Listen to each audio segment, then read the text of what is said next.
Stones and shadows bite,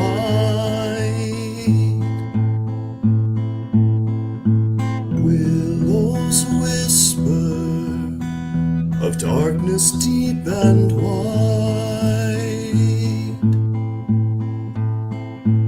In the forest there is no place to hide. Strange paths, tonight I fear that I will not survive the dying of the light.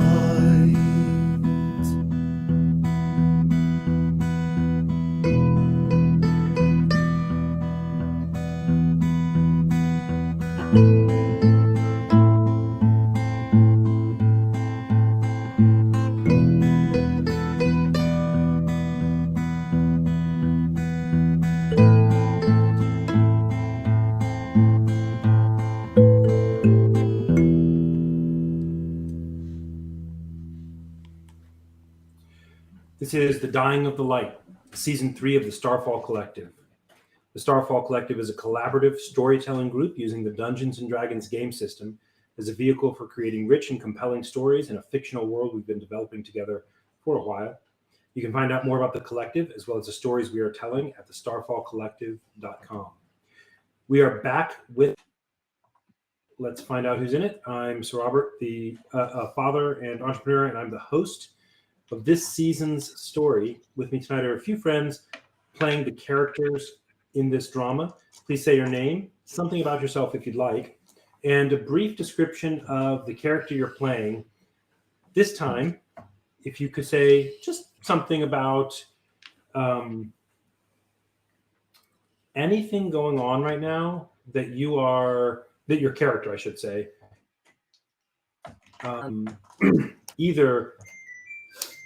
either eager for or anxious about. All right, why don't we start with Aaron Joy? I'm Aaron Joy. I'm a math teacher in Durham, North Carolina, and I play Neno or Nani or Nemi, or she's easy with her name. She's last episode I said she'd experienced some whiplash. That whiplash continues. She was absolutely thrilled to see all her people back all of a sudden. Well, not quite all. She's quite concerned about Yoshika, who's disappeared off the face of the earth, possibly literally. Thrilled about seeing everyone else. And then before she even had a chance to enjoy that happiness, Diamondback went all crazy on her. Wants to start. Sorry, 1 sec. Somebody, I think, had set the alarm. Maybe Mom did? Sorry, go ahead. Diamondback went all crazy on her and is now like way gung-ho about apparently abandoning whatever mission we're on together and doing his original plan again of restarting the death cult he was part of, which has her a little bit heartbroken, but there's no time for processing heartbreak, so she will suck it up in her little tiny heart and keep going. Okay. And Dwight, how about you? Hey, I'm Dwight.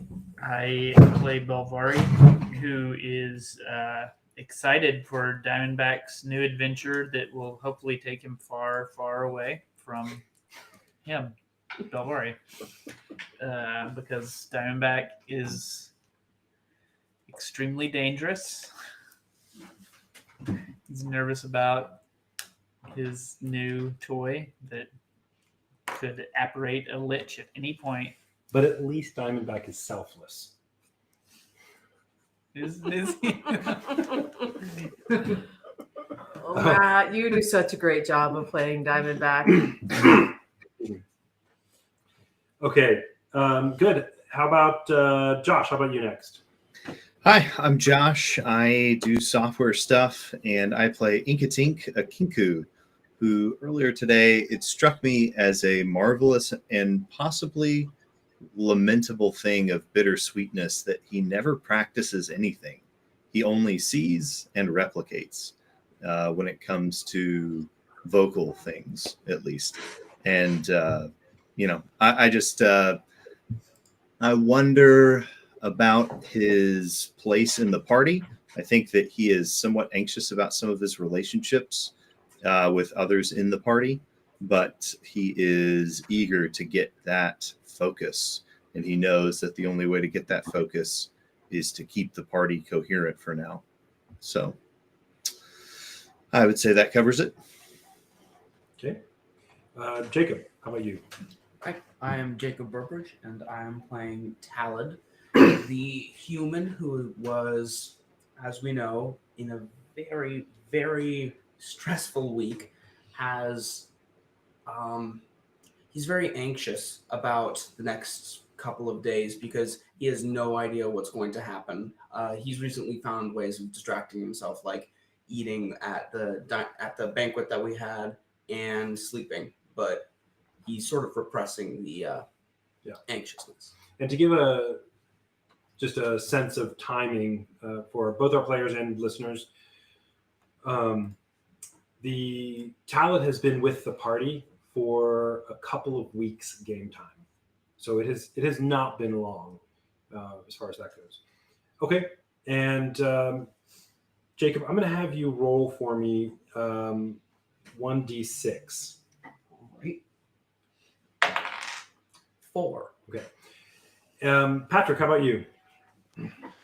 Yeah, hi, I am Pat. I am also a web developer. Surprise. And I'm playing the character Toll. And Toll is like,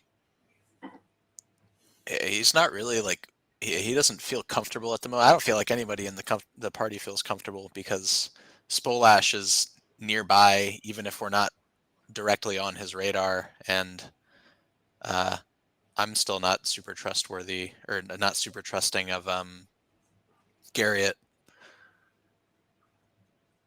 Yeah. Now, Toll, you have had the most direct experience of the Iron Bell. You were, well, I guess, yeah, you have actually. You were a slave for the Iron Bell, having been captured, and were mid-transport somewhere when you joined up with this crew. Excuse me.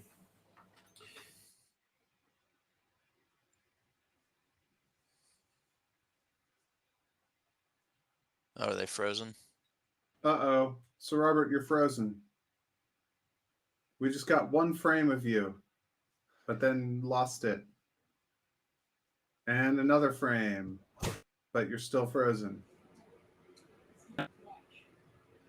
We just got one Snippet of either Dwight's voice. Yeah. Dwight somehow always manages to make it through. I'll be right back.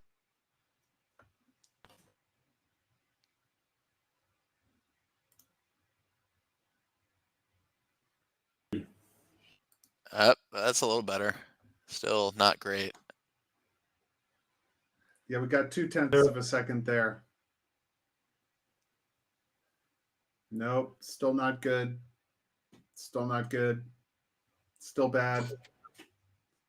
Oh. No. All right. No. Go have somebody unplug the kid who just logged on to Netflix and started streaming a video game. Started streaming a video game from Netflix, Matt. Yeah. That's what you do with Netflix.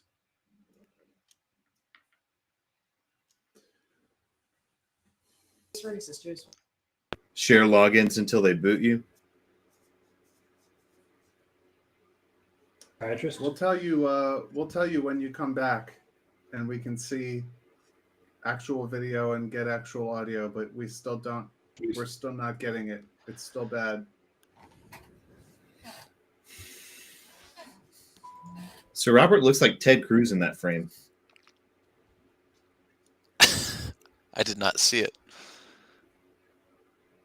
Do you see it? Currently, I don't see much of a resemblance. Hmm. Okay, I'll tell you what. Oh man, we got like almost a full second there. We heard Sir Robert say, "I'll tell you what we'll do," but then it froze again. I'm 7. Wow. Time lapse, guys. Sir Robert is 75 years old. Yeah. Dang. Man, Patrick, we thought you had the record with 10 years overnight. I think that was 75 years in a few seconds. Yeah. Let's do the time warp I'm gonna refresh this again. page and see what happens. You're recording the like. Dwight was about to call someone a refreshing beverage, I think.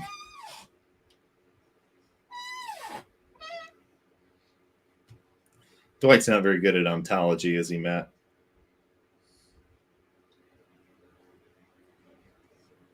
Hey, how's it going? Can you hear me?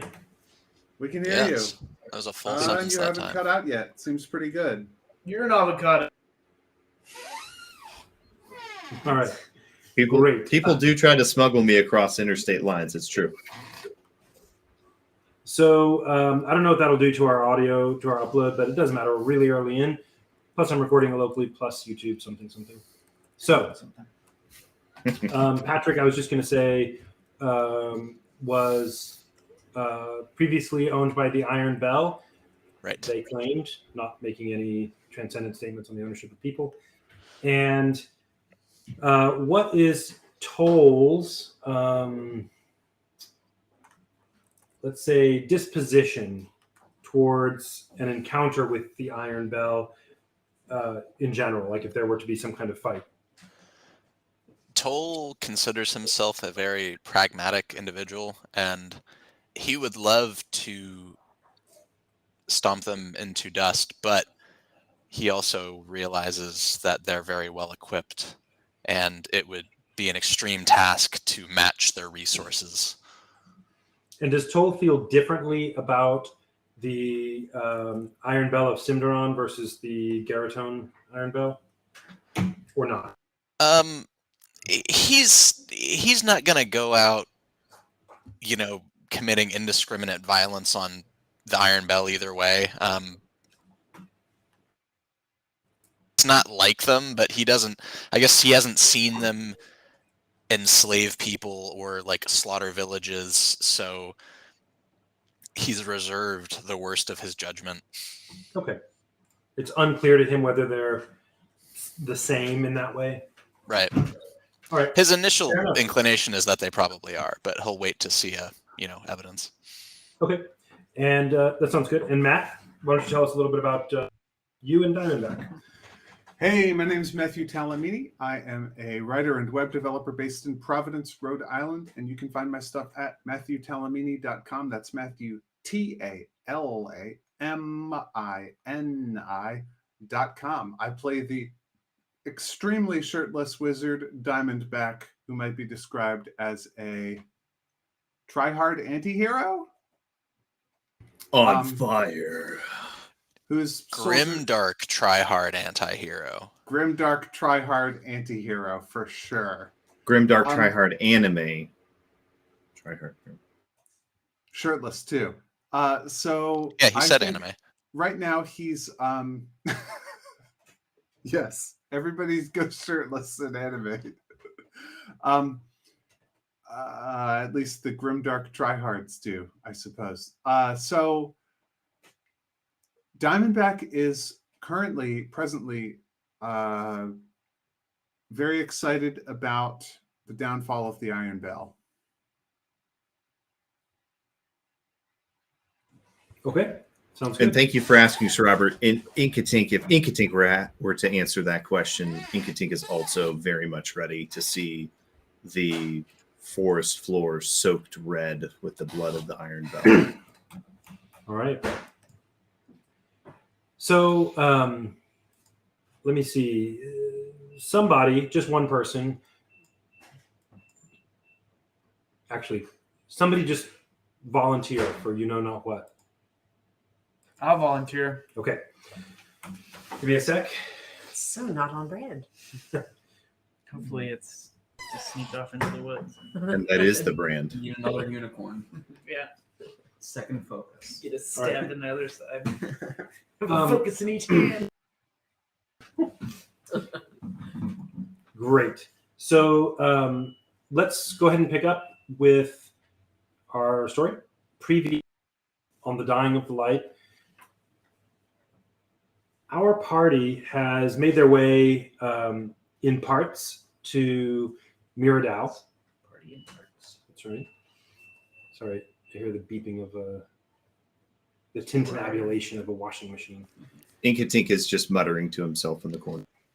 The beeping of the dying of the light. That's right. Just a sec. I don't want to die. I don't want to go to the dark. Just rain.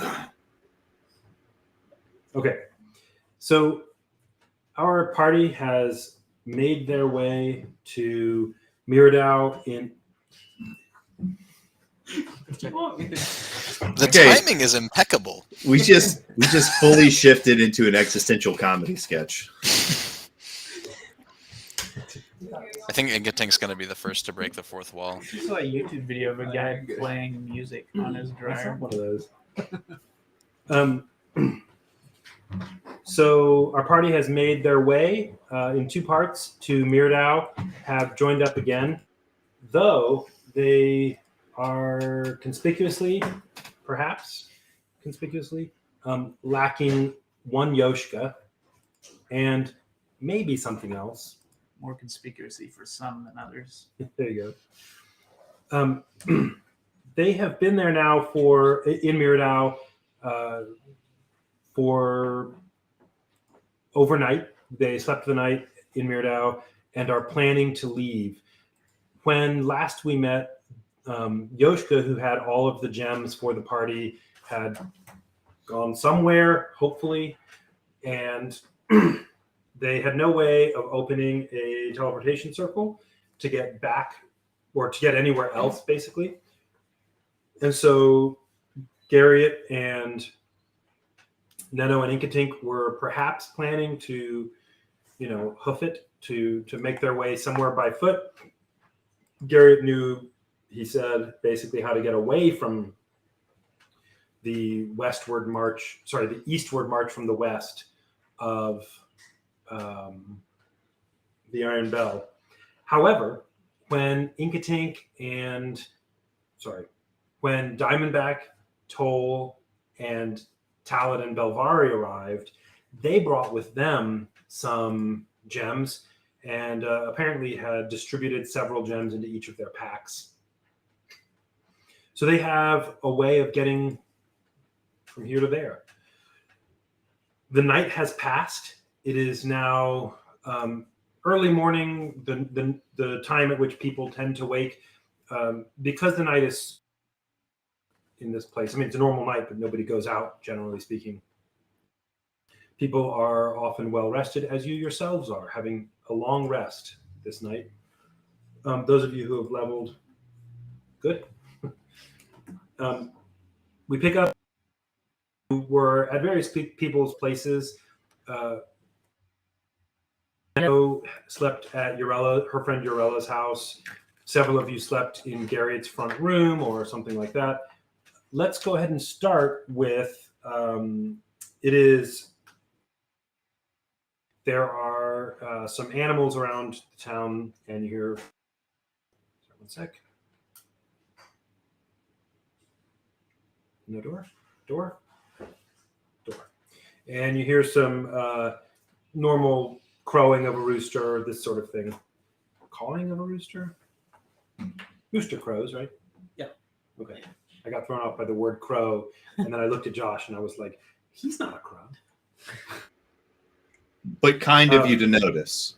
Not everyone does. Yeah. Crowing of a rooster.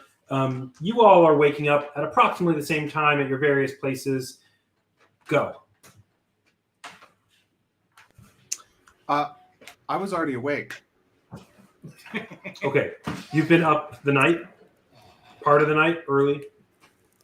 I mean, I don't know how much of what happened during our little mini session at the end you want to tell the rest of the group, but Diamondback is not in the same place where he went to sleep initially. Yeah, you were awakened an hour pre-morning or so.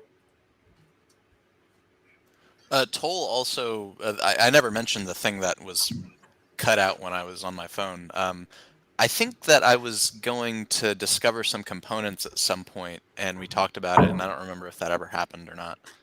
Okay, if you'll just do me a favor and go to your component pouch and just put them, like group them at the bottom, skip a little space so that I can know which ones they are, and I will have you have identified them. Okay, do you remember how many I was supposed to do, or how long I was able to do it for? Because I don't. You've been ill for a do. while, and we're probably spending a lot of your time for several days doing it. So just the rest of them that are unidentified in your pouch, I'm happy to identify. Okay, cool.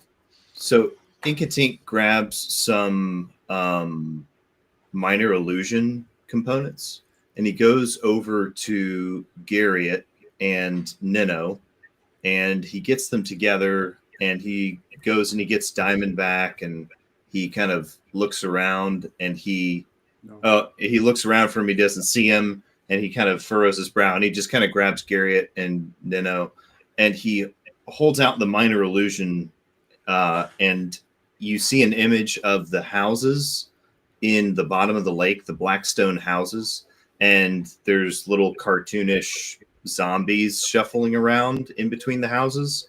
And in the illusion, you see a little image of Inka Tink, and he is using some magic, and the stone is growing from house to house, and it kind of pulls back, and you see a bunch of little walkways on top of the houses, and you see people in the houses and zombies on the ground. And he looks at Garriot and Nino and kind of turns his head in that, like, well, like, what do you think?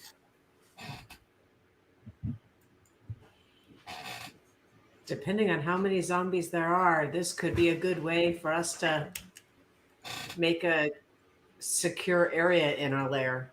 Thanks, Inka Tink. And he kind of pats the stones, and he kind of jingles the bag of stones that he has on his hip, and he says, he kind of points there to the image, and then he kind of points out into the woods, and he looks at Garriot and Nino. Sorry, go ahead. You go. Oh, I'm with you, Inky Tink. I think we should head back there. We don't have any better places to go. That will get all these people away from the imminent threat that we know. We might be going into another threat. I know Diamondback and Belvari sure seem to have some concerns about going back, but I feel like we can hold our own against zombies, and it sounds like the creature that's connected to Diamondback's Lich. the Lich.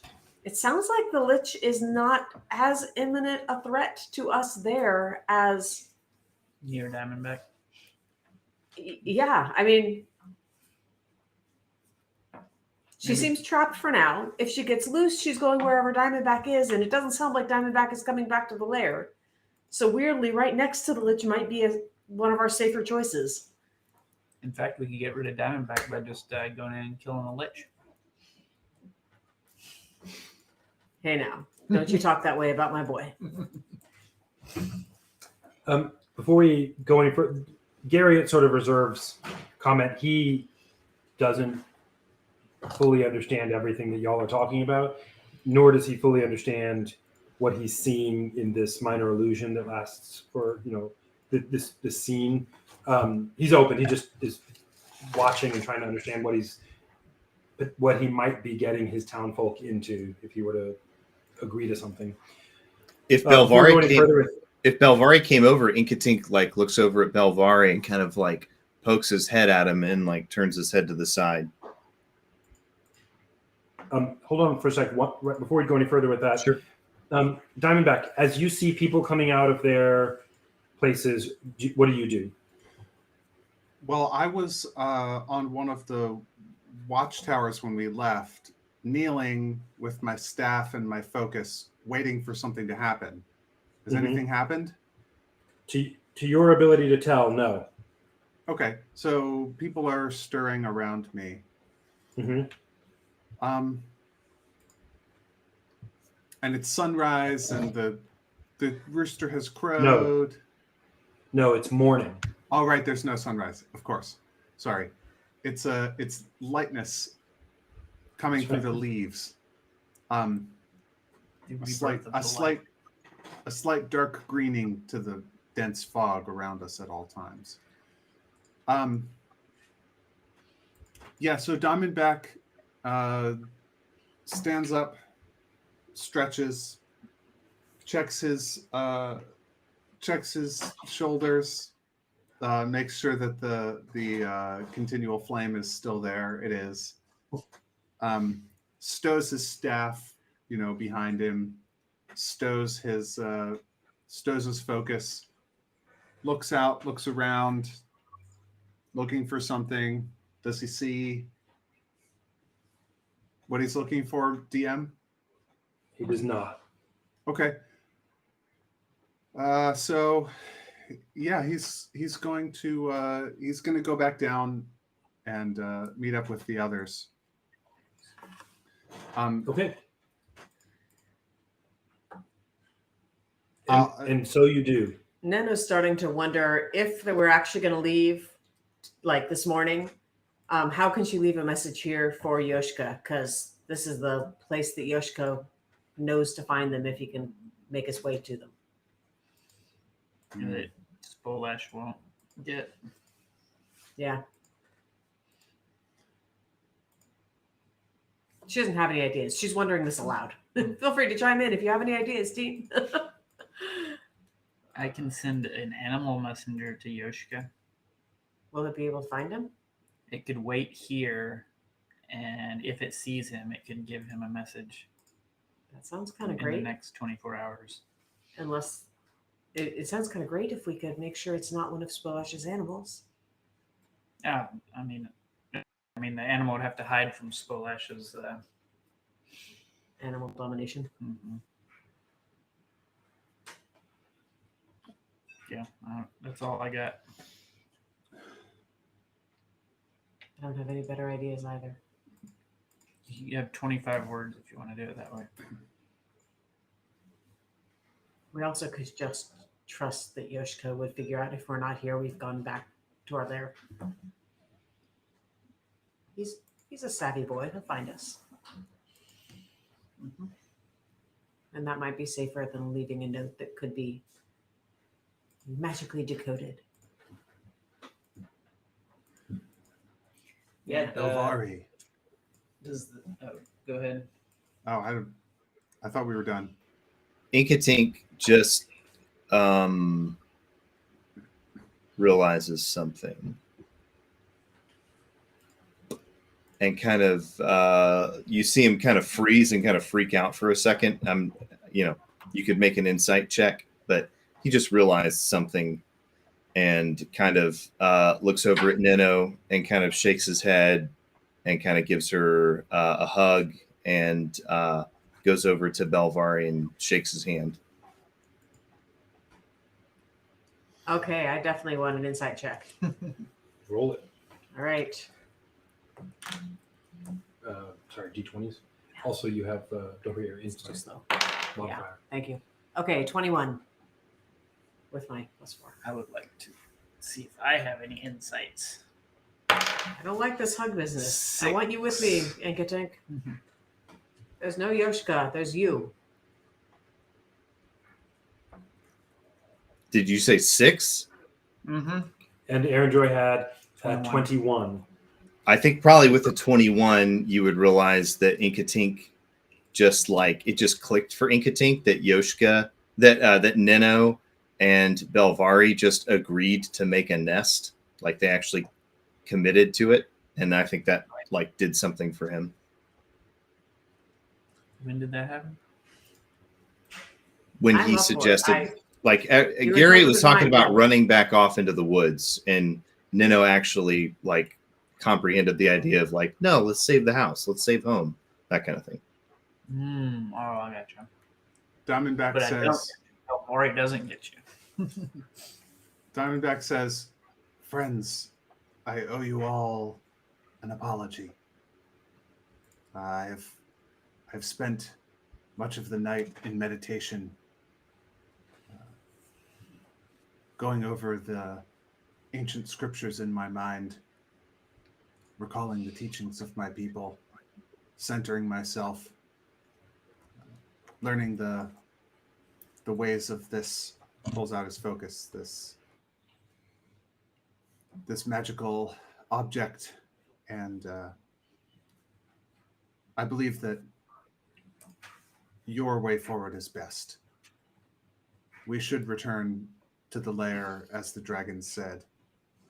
That object goes back to the lair. It's going to absorb that little girl's soul. I believe that we will be able to find a way to deal with that difficulty. Inkatink nods his head. So just to give our listeners and some of these players a sense, you guys, Belvari, Diamondback, Dwight and Matt and Toll and Talid should tell Aaron Joy and you two should tell you four should tell these two what happened with the girl. That the daughter of Adina, the daughter of Teko. Is her soul was, she was touched by the ghost snake, and they saw her and alerted Teko to her kind of stretched out form. That stretched out form is her being absorbed into this lich thing that Diamondback has, because he got close and she started moving faster. Not started moving faster. Started moving towards it. Was that the long stretched outness? As Diamondback moved, she was kind of being pulled. The direction of that was towards that. The entire while struggling homeward. And as a phylactery, liches are always trying to absorb souls into it. So if the phylactery gets close again, it'll just absorb her soul. Diamondback, this phylactery, now that it's yours, can you stop it from doing that? I believe that there may be a way. I will endeavor to accomplish this. Inkatink grabs like a rock and a piece of string, and he wraps it around the rock, and he drags the rock over to across the ground, and he draws a picture of a little dead girl in the ground, I guess, and he like drags the rock over to it. And he looks up at Diamondback. Yes, perhaps if I suspect it may not be back into her body by holding the phylactery behind her and then hoping it goes into her body instead of the phylactery. It may not be a matter of simple geometry, and yet, who knows? It may. If Perhaps we don't a visit try, to the girl's village where her body rests would be in order. if we don't try anything and she is sucked into the phylactery, we will have turned that village against us in our new land. When we want the opposite, right? We want to protect them. We want to invite them into our land if they're willing. Yes, Let's not make ourselves enemies. Even if we're not successful, let's try. every effort should be made.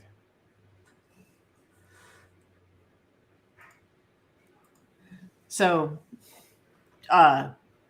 because this might not be evident to everybody who can't see Nena's body language, this is comfort zone. She had this like suggesting things and trying to steer conversation. She's either very used to bossing children or very used to just sliding on the outskirts of adult life. She's not been a member of adult society for quite for like, I don't know, 60 years or something like that. So she's like this little exchange we've had this morning at like 7:03 a.m. She's used up her day's worth of negotiation skill. Her hands are sweating. So, I would strongly Garriot- contest that you're traveling with adults and not children, but to each their own. Go on. Good.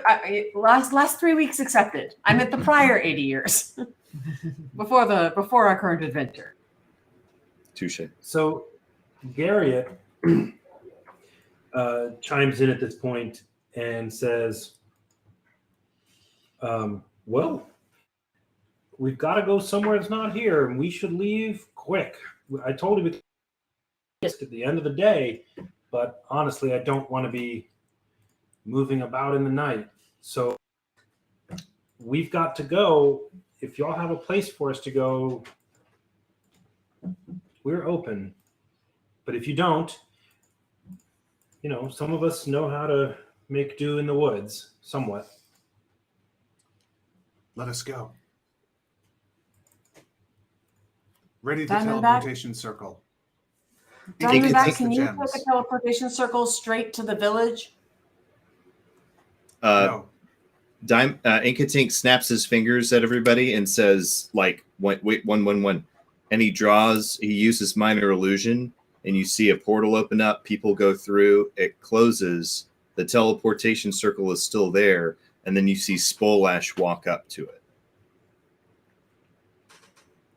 But the teleportation circle's only open for like 10 seconds or something. Yeah, and this circle doesn't provide you the ability to go to a circle. The circle is just a place you can arrive at. Oh. Yeah, but we would be drawing the symbols of the place that we're going to, and if the symbols are left behind, Spolash can read them. Garriot picks up on what you're concerned about and says, basically, "Oh, don't you worry, my feathered friend. Don't you worry. All of those signs and ciphers and symbols are absorbed by the magic of the spell. The gems are gone. It's restored back to normal after you leave." You see Inkatink hit his knees, and he begins to kind of cry a little bit, and you realize that he was. If you'd gotten to 25, you would have realized that Inkatink was planning on staying behind, like sending everybody through and then destroying the circle after everybody left. And he just realized he wasn't going to have to die alone in the jungle. So Minnow did see that and is now holding Inky Tink's claw. So the townfolk have been gathering their things. They're expecting to leave today, but are more or less waiting for whatever Gavel said. Remember, Gavel's the town leader. Gavel is also a guardian of Garriot. He sees Garriot as a national treasure, except their nation is space. So Gavel is out doing some things with different people, helping them get their last bits ready. But Garriot calls over, Gavel, and he lumbers over. Remember, he's a large half orc. Stands about as tall as Toll now that he and Gavel are the same age, roughly. Gavel's a little older. But he comes over, and the two of them have a quick exchange and tell you that they're basically ready to go as quickly as you all are. And Gavel turns to you and asks, to no one in particular, just a set of you, and asks, "We have a few pigs, some chickens, and small animals. I don't think all of us could get through one portal all together, but if we did two, we could bring some more supplies with us. Is that possible? Yeah, we got We have the gyms for it. gems.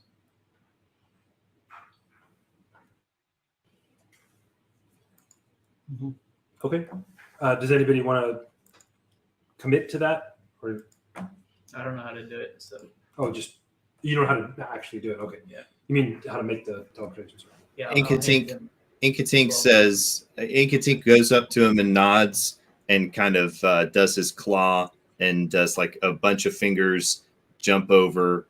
One finger jumps back, whole hand jump forward. He's like holds up his thumb. Gevel is a little bit mystified, but he thinks he understands the thumbs up gesture and says, "Oh, okay." Good, and Diamondback can do it, right? You two know. Yeah, they look how? at each other and nod. Inka Tink looks at Diamondback and nods. Okay. Well, we could I save a can trip if Diamondback you guys do it? wouldn't mind splitting up. I don't have the We spell. could just- Inka Tink Pardon? has the runes memorized.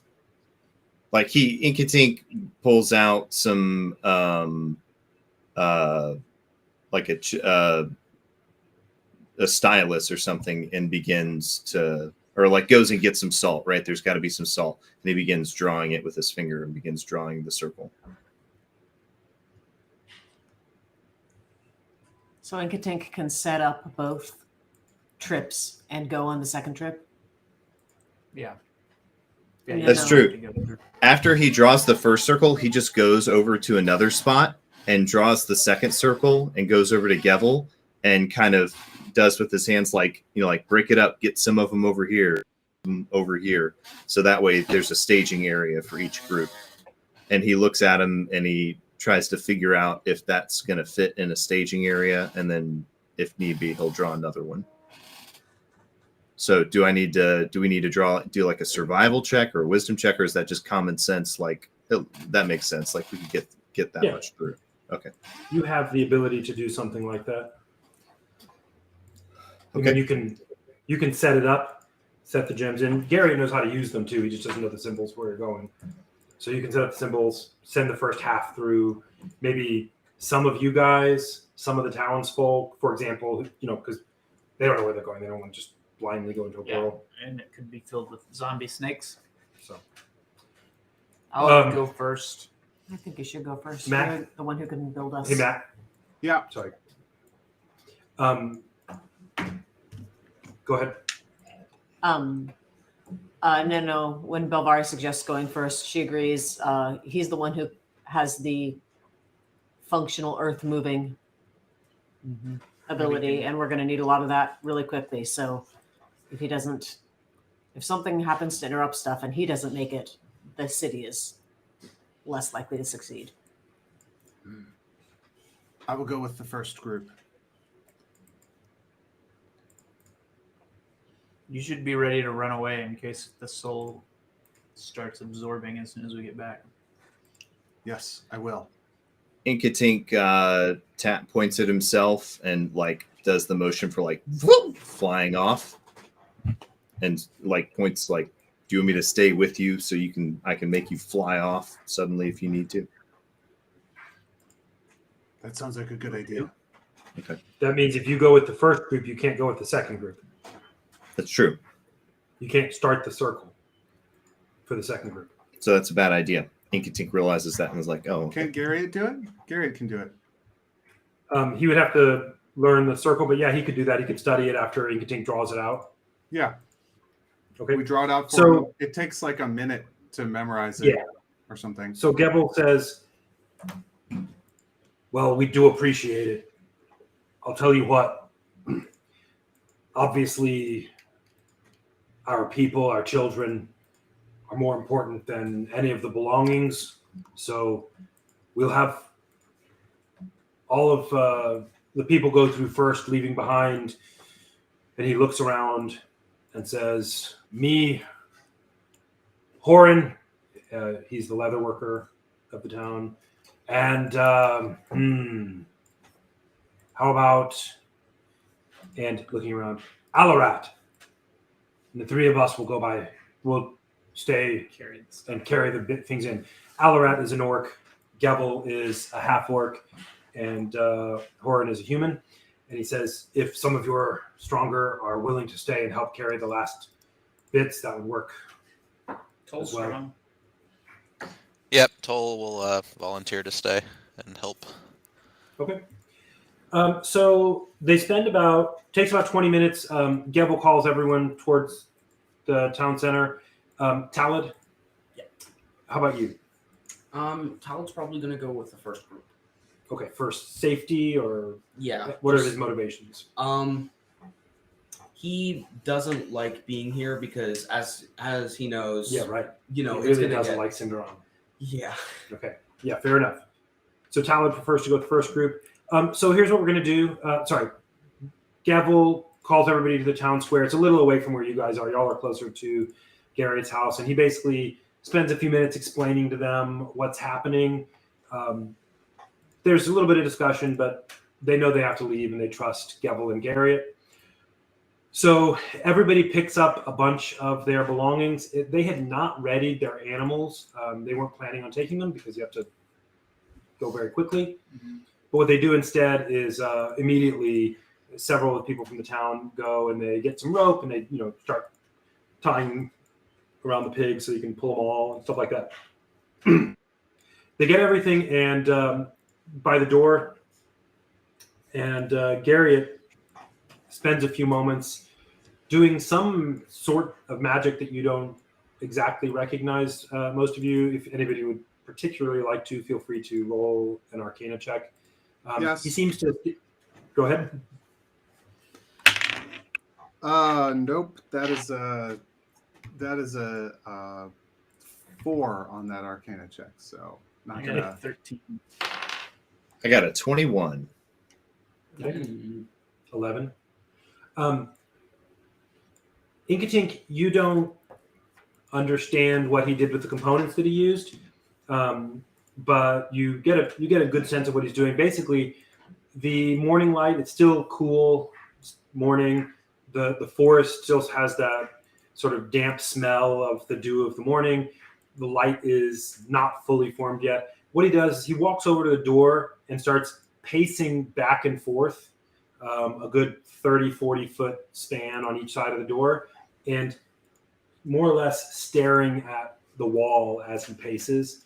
Inkatink, you get a really good sense that he's scrying the nearby area to understand if it's safe to open the door. You don't really understand exactly what he's doing, but you get a sense that he's doing something like patrolling, scouting for the area right around his town, with which he is quite familiar.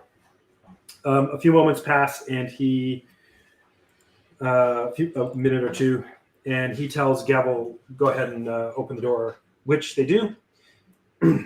And the townsfolk all rather hurriedly get all of their stuff. Remember that the teleportation circle here is inside a kind of wicker-like cage. You're familiar with those by now. And what they do is they line everything up into a convenient order, so they'll be able to quickly go through because it's only going to be open for short periods. You see that as they have brought their various animals out, any animals that are big enough, they have strapped belongings to, and the animals have the rope, a long rope tied with a lead of 10, 15 feet, a loop around the neck for one animal, then it goes to the next animal, goes to the next animal. And so they've kind of rigged everything up so they can forcibly pull them through as quickly as they can, bringing their stuff with them. The children and the mothers, the women and children go first, and they are lining up outside of the teleportation circle and are ready. Who's going with the first group? We have Talad, Inca Tink, Belvari, and Diamondback. Talad, Inkatink, Belvari. Sorry, Talad, Inkatink, Belvari, and Diamondback are the first group. The second group is not counting the people. It's going to be Neno, Toll are going to be going in the second group. Garriot spends a minute studying the circle before you put the last gem in, and he takes his notes, understands what he needs to do to reproduce it. And if you all are ready, the townsfolk are nervous, but Gevel and Garriot don't seem to be, but the townsfolk are, glancing both ways. It looks like many of them more or less never leave the town, just for safety. Inka Tink goes over to Belvari and to Garriot, and he shows an image of everybody from the first group piling in, and then Belvari like opening up a door so that people can like immediately exit the room, right? So that we don't all dog crush each other to death when a bunch of horses come through on top of a bunch of people in a small room. Sure. I mean, as long as there aren't snake zombies outside the door. So, and remember, It's also that big court, so there'll Yeah. be space for them to spread out. almost like an atrium, but it does have one of those cages on their side too. That said, so y'all are in. That sounds good. Garriot says he nods and says, "I'll wait a couple minutes before we reopen it, just to make sure you got a chance to get by." And then Neno whispers to Toll, "Toll, you got lost last. I don't want to get Inka lost Tink- this time. Can you Inka hold on Tink to produces a huge thing of rope. Is I that think what you're saying too? me?" Pretty much, yeah. Nice. I think I have to carry things. Can I hold on to you? I mean, sure. so Inka Tink Toll- puts a loop of rope around Toll's waist and then hands it to Neno, and then he holds onto it and he hands it over to Diamondback and points at Belvari and says, Just don't pass poke it your down the head line. through the mist wall thing. Well, that's how I messed up. Don't go through the mist wall. that's what he said. But it turned out well for you. Good thing Real, happened. real, Toll's in a separate group than you, Inka Tink. He's going in the second group. Oh, sorry. Okay, then I tie it around Diamondback and I hand it to Neno and point back Diamondback down. goes I'm like with Toll. this. I'm with Toll and no one else, and panicked about that, but I'm keeping it together. We are like kindergarteners in elementary Yes, we are. school. So everybody's ready. Belvari shrugs off this rope.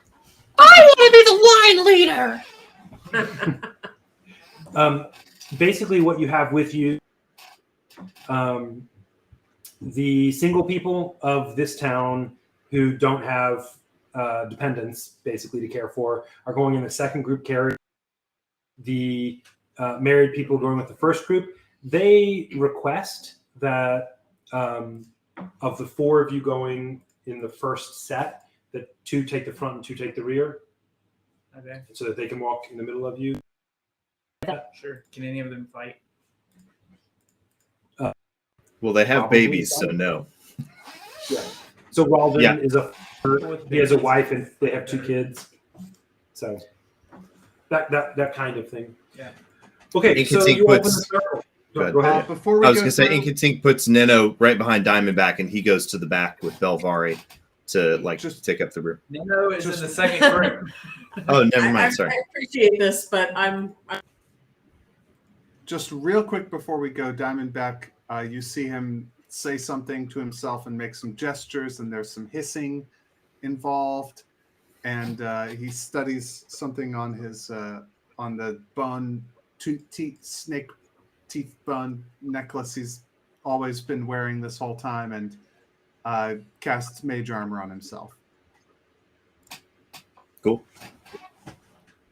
With his focus in hand. Yeah, for sure. Inka Tink sticks his hand in a pocket and palms a small stone. Okay. So we are ready. Y'all want to go ahead and do it? Yep. Do it. I don't want to pull the trigger for you. Nope. Inka Tink casts the thing. Do it. So you put the gems in. The last gem in place. You see the familiar swirling of black mist coming from the ground and then seeping in from the edges and then down from the trees, and it forms this sphere, this ball that grows and grows and grows. And as before, this black mist takes on an almost silvery, like a, I don't want to say, it's not, it doesn't turn silvery, but it's got almost like a light to it, a luminescence to it. Excuse me, though still very dark.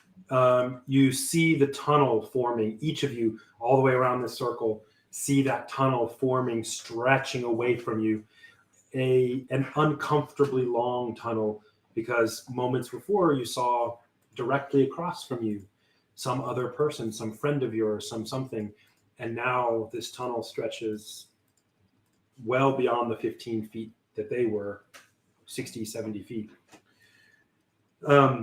As it goes, Garriot says, it's time at some particular moment, and Jumps in. Belvar jumps in, and seeing the first of you go in, the townsfolk go in. Who, to give me a sense of this, who went in to take the lead and who's at the rear of the four? Diamondback will be one of the ones taking the lead. Okay. Belvar has already jumped in. Okay, Belvar's in. So I go- Talad will take the rear. I go as well. I guess so. Yeah. You go as soon as what? I'm just gonna go in as soon as I can. I'm you know. You're ready. Yeah. Okay. So it ends up with several of you in front, not quite 2 and 2. That's okay. And the party, you're a little bit mixed with the party. You find yourselves. Inkatink would like to go in the middle with some of the kids and like trying to make You're sure. at the rear. What? Go at the rear. Just go at the Okay. rear. Belvari grabs him by the wrist and Inkatink goes to the rear. He shouts from the misty ball, "You're in the back!" I don't know. There are kids all the way through, so you're probably fine you're with some kids there too. Or you can go in the middle. It doesn't matter to me. So you go in, guys. The party that's outside, Neno and Toll, with Garriot actually did not go with that first group. He's coming. Yeah, he's got to stay because he's doing the circle as well, but he's not carrying things because he's very small. He's got his own stuff, but that's it. They see everybody get in. It seems to work fine. They all see you walking.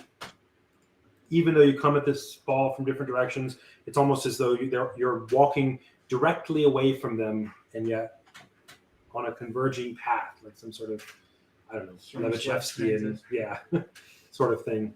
And they see you walking into the distance there. The mist begins to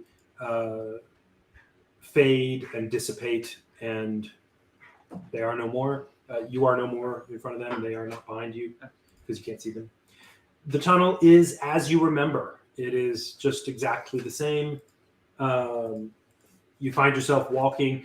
Your experience is that it has been very difficult to determine the passage of time here partially because of its complete featurelessness, but also because it's not exactly quick. It's not like something that's clearly like 2 minutes, but it's also not something that's like took you 10 hours. So you're never quite sure what's happening in this place. It's so featureless, so indistinct from any other part. Are there any voices? Everybody roll me a d20. The 4 of you who are in there. I think Toll didn't tell everyone that was why he poked his head out. So you all have that knowledge that was how I disappeared. Okay. Oh, That was what happened with Yoshiko too, and we would have told you last night. 3 Cree! Inkatink and Diamondback both rolled 3s. Yeah, you wouldn't have told us. Aaron knew that, but no, I did not know. Nino knew that he walked through the wall even though we didn't want him to. Right, but not the voice you heard. Oh, I didn't Okay. even know that now. Okay. Great. Here is his name called. Okay, so 3, 9, and 15. Okay, and so as y'all are walking through, and I'm going to actually.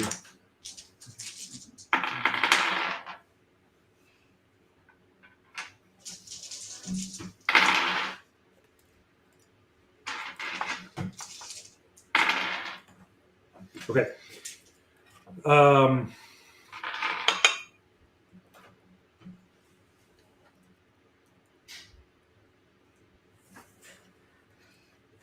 Give me 1 second.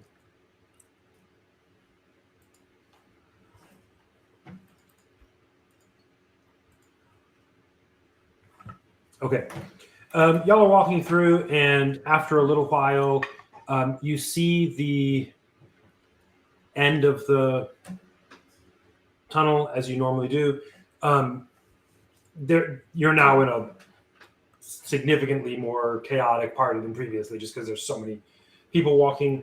It doesn't seem like it took a long time, although also not an exceptionally short time. You walk forward, and as you get to the end, you see the familiar sort of egress point, and Diamondback and Belvari, you two are at the front, and as the light is not as bright as previously, you'll remember the previous circle was out in daylight. This one, you can tell, is coming into that room that has some streaming light from outside, but also is a black stone room. It looks familiar. Nothing crazy going on about that. Snake zombies. You can't see that well yet. It's still forming around. You won't be able to see the room until you emerge.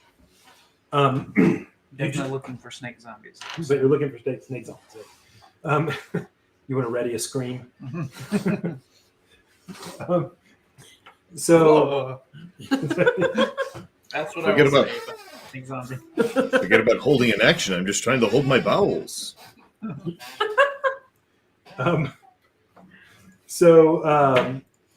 Yeah, several of you emerge. Diamondback and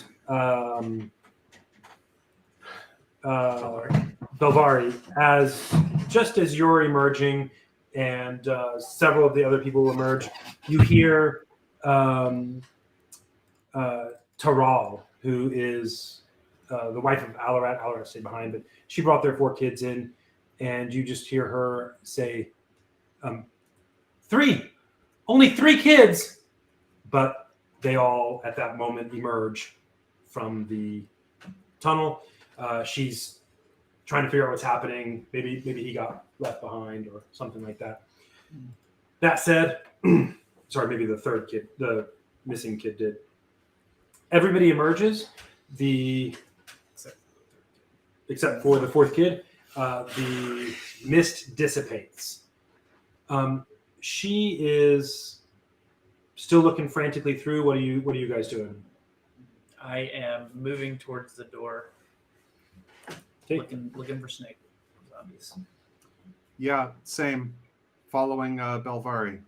Behind Belvari. I will as well be doing something. You can see. Okay, you can see the room at a glance. It's a big open room, unless there were something like hiding behind a post or something, which seems unlikely for the size of the posts and the size of the creatures that you've seen before. Taral calls out, Elena, looking for Elena, and runs over to you, Belvari, and says, she's missing. I can't find Elena. That's how these usually go. She turns from you and tries to plead with someone else to help.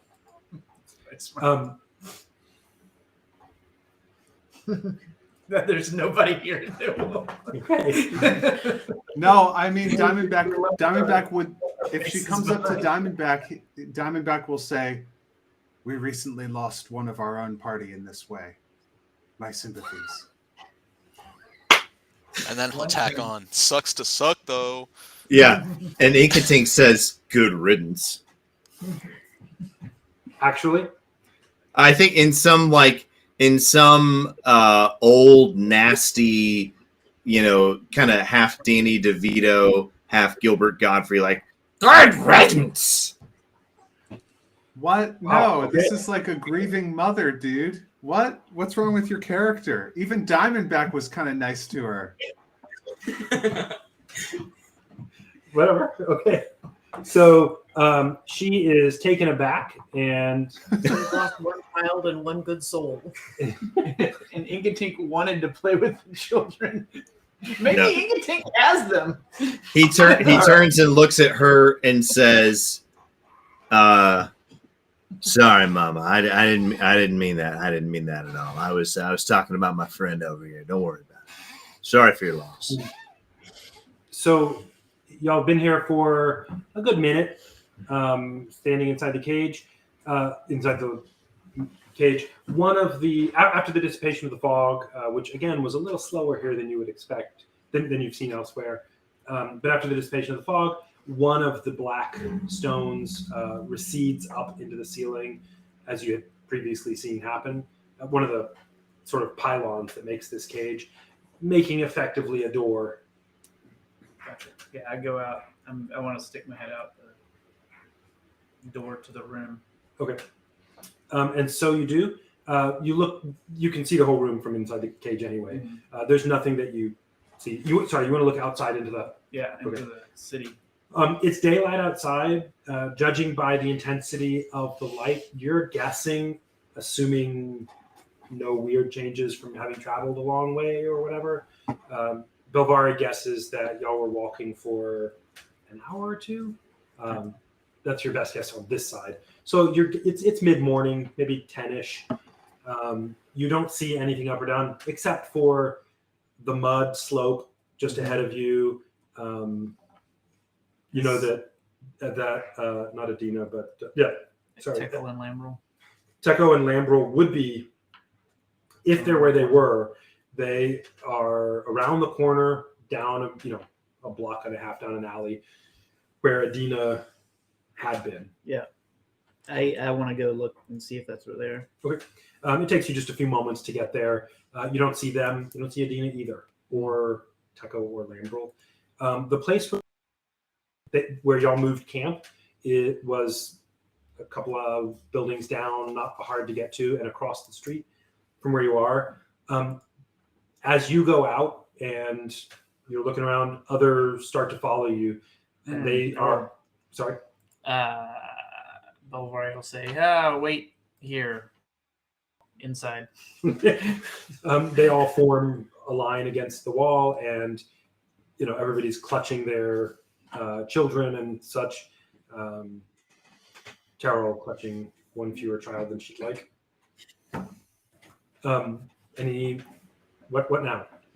Inka Tink starts going over to the side of the building that everybody's inside of, and he starts to do meld stone to try to shape the stone so that it forms a little bridge across to the next closest building. And he goes over to that building and he melds the stone over towards it and fuses them together. And you're using the mold earth cantrip? Yes.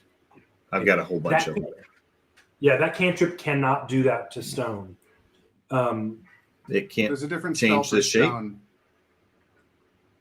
It You can could make it rough, difficult terrain or terrain. smooth terrain. Yeah, you can't move stone with that spell. Huh. There's a In shape the spell stone description. spell that's like level 4 or something. Gotcha. Yeah. Gotcha. You can do it with loose earth. That's no problem. Or packed earth. You can make it rough terrain and work with it for a little while.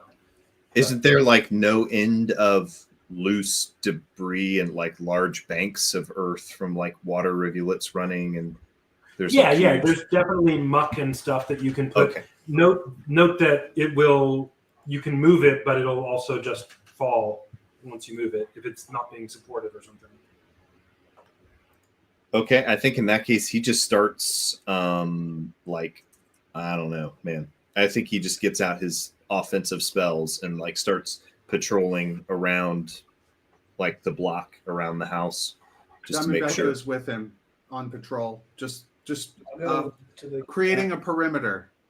Yeah. the camp building and see if Tekel and Lambrel are there. Okay. So can we use mold earth to try to make a perimeter of a block around the house out of earth? We're starting to plug up. It would be mud. Yeah. Yeah. We're taking the mud, we're building it up in walls, trying to plug up to form a perimeter. That's We what probably don't want to stay here in this house. Yeah, but we have to form a perimeter for the people to be safe while we make a plan, right? Right, but I meant just a perimeter that we patrol. Where we know what goes on in there. Not we don't want to build an actual wall around this house, right? Well, I just figured, if you plug up some of the ways, then that's fewer entrances and exits for us to have to defend. I don't think a mud wall is going to be very. I mean, I don't think you It know would, how but good I I think- am at I feel making like- mud walls. I feel like we're not going to want to stay in the teleportation building. We're going to want to find a defensible place to stay. Fair and enough. Go there. All right, and so bring Inka people Tink starts there. trying to build up a wall, and Diamondback's like, no. We got to just keep the perimeter. We'll move them soon. Yeah. All right, cool. Okay. Like maybe when Toll comes through, we'll send him and Neno to go and like try and find the strongest looking building that doesn't have zombies in it while we guard the people. And then after they find a good building, we'll bring them there for Startsies as a place to like spend the night. We could all go, sleep next to the lich. Yeah, we could do that where no one can talk. It'd be a nice, quiet place to sleep. I mean, no one would complain. Yeah. I mean, they'd complain, but we couldn't hear them. Yeah. So no one would complain. So tell me what you're telling these people to do. I tell them they get against the wall and inside. Nice. Okay. Talid, do you wait with them in there, wait with the people, or do you just go out with your friends and? I'll wait with the people. I'm safer there. I think that I'm safer there. Okay. In here. So you go look at the house where your camp stuff is. All of your stuff is still there. Mhm. Teco and Lambrel are nowhere to be found. You don't see Adina either, the girl that was stretched out. It looks to you like, based on the stuff of place, that they were not there last night. Teco and Lambrel. Maybe they went home. Possibly. Can I what's the word? Survival check. See if I can see tracks. Sure. Getting- Yeah, roll me a survival check. It's pretty muddy. Still, the place is still. Yeah. And actually, let me Oh, and I want to add do it. D6, D4. D4. What's your passive perception, everybody? Just if you get a chance. Just tell me. 13. 12. 10. But my passive investigation is 15 for figuring out what's going on without having to specifically Okay. try. Yeah, tell me your passive. Yeah, I'm sorry. Passive investigation would work. Still 10. 13. Okay. So Diamondback is, when he's going along with Inkatink, at one point he's going to gesture for Inkatink. You go that way, I'll go this way, and I'll meet you around the other side. Now, He nods. one of the things that. Sorry, go ahead. Inka Tink nods and takes off. One of the things that anybody with an investigation of 12 or higher notices is that. Sorry, did any of you have a 12 or higher? Yes, I have My, passive investigation of 15. I only have perception 13. But Okay, that'll work. Yeah, that's fine. One of the things you notice is you would have expected more of the water to have drained out of the mud. It's still goopy. stuff. You put together, especially Belvari, I guess the three of you anyway, Belvari, Diamondback, and Talid have an inkling that the fountain is putting water into the city. So, you have some thought about that as a potential complication for getting the stuff going. Gotcha. Okay. My survival was 19, thanks to a little prayer to whatever I said. Okay. Sounds good. You look around and you can see footprints that seem likely to be of Lambrel and Teco that have gone towards the exit of the place. They're just in the muck, somewhat dried out. The muck that's down towards the town is drier than the muck north of you. So. Gotcha. Okay. Looking around, Inkatink, you don't see any threats meaningful. The houses or the buildings, I should say, are still mostly closed. There are, as you look around, there are a few that you can easily see into. You don't see any meaningful threats in them. Diamondback, Belvari, and Talid will remember that the one place where you did see them was you saw several skeletons in the house that was attached to that tunnel that you went in, just to let you know geographically where that Filled house it was. with mud. Yeah, and you blocked it up with mud completely and seemed to seal it. So you don't see any more threats. That certainly the place where you are looking doesn't. Sorry, the place where your camp stuff is set up doesn't have anybody in it. How big is that camp building? Is it? It's 2 stories. All of the people could sleep in there for a few days, a little on the cramped side, Yeah. but not the animals. Maybe the animals can stay in the arrival The big place. place. Speaking of which, inside there, a mist starts forming, and Neno. Let's cut back to Neno and Toll. Several minutes have passed back in outside of Miradau.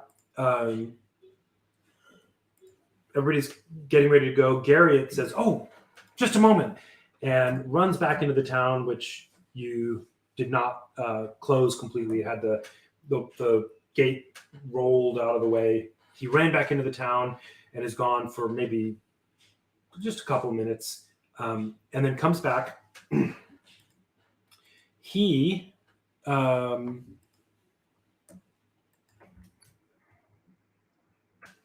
walked over back towards where you are and does all the little symbols that you need for the teleportation circle. Turns around and contrary to what you would expect, you Stabs a see child. Garriot Sorry, no. stabs a child. Says, No. "Good riddance." Sorry, I expected that, so you have to do something different. The one that got lost. That's right. Garriot puts all of his stuff on the ground next to him, and he tells you all, "You may want to sit down for this." Oh, I knew we were gonna be separated. Okay. Toll So and Neno Neno are there. and townsfolk. Is he talking to Toll and Neno alone or just to Everybody. Okay. What's the problem? Oh, not a problem. I'm just trying to make it so that the bell, when they arrive, don't think too much of this place. Everybody ready? And you can see the townsfolk just squat down, sit on a box or something like that. Oh, we're not sitting down for bad news. Okay. Okay. Nana's heart is lightened and she sits and stares at the wicker basket, fully expecting it to burn up or be eaten alive with Sleeping Beauty-esque weeds. Okay. Yeah, Well, now Toll, we take know a that seat you too. expected us to do something different. You should have picked all the bad options. So he, contrary to your expectation, he does not seem to. Sorry, let me say this a different way. Actually, give me 1 second. I've got the wrong thing here. Sorry, I just realized I'm looking at a. Shoot, I have my list up.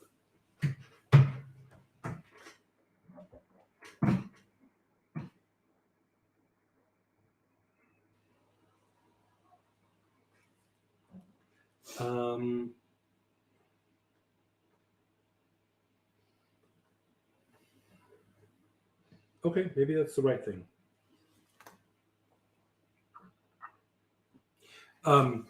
He goes over to. Yes, I see. Sorry, I'll cut that in post. He goes over to Gavel and gives him a bunch of components and says,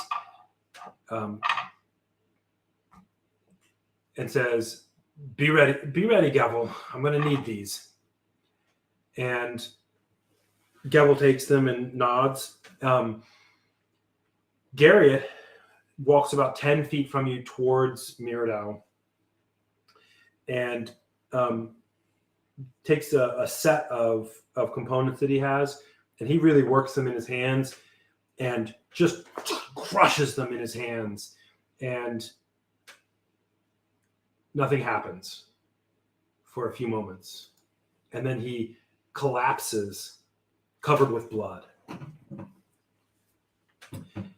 Gavel runs over to him, crushes a number of components in his hands, and lays hands on Garriot, and black mist that is filling his forearms and biceps flows through into Garriot and seems to pulse in him for a moment, and then Garriot sputters and coughs and stands up and says, "Whew.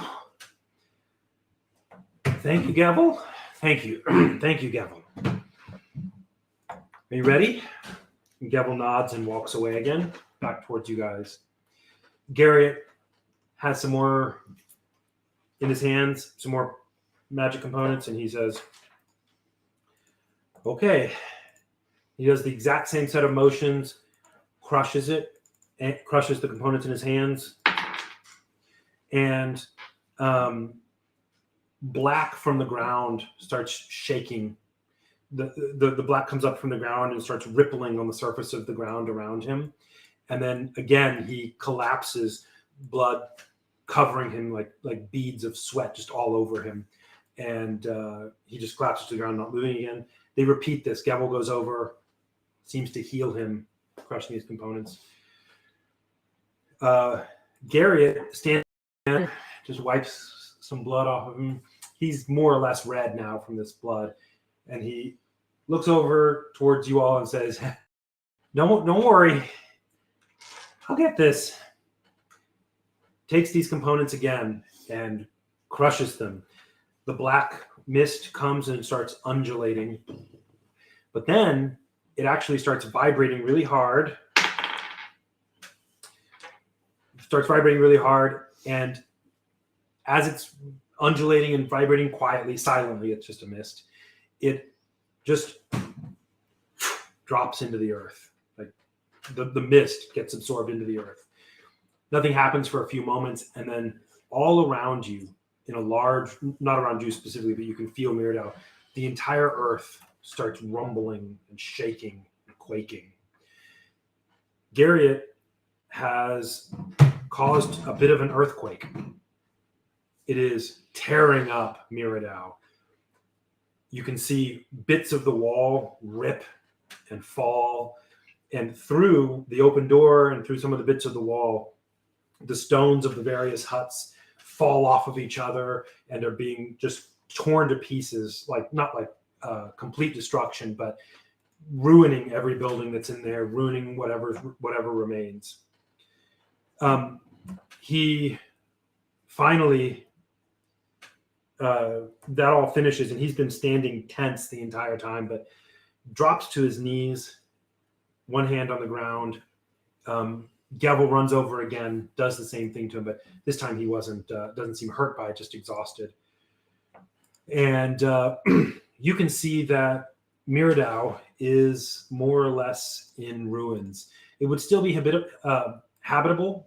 It could be fixed, but it looks like something, has destroyed the place. Clever old man. That will explain our departure. That'll explain your departure.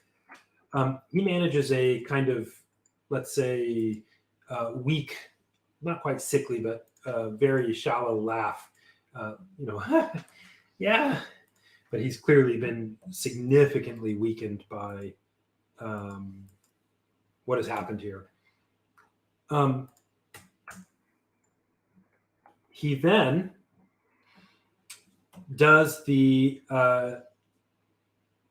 same thing again, gets some components, crushes them together, and this time, without any problem, there is a surge of growth from the forest. Mosses start to cover everything. Vines of the wall, that some of which were living, start to sprout and grow and cover. The buildings are sort of covered with foliage of various kinds. And before too long, the entire place looks like it's been abandoned for a while and is just old ruins.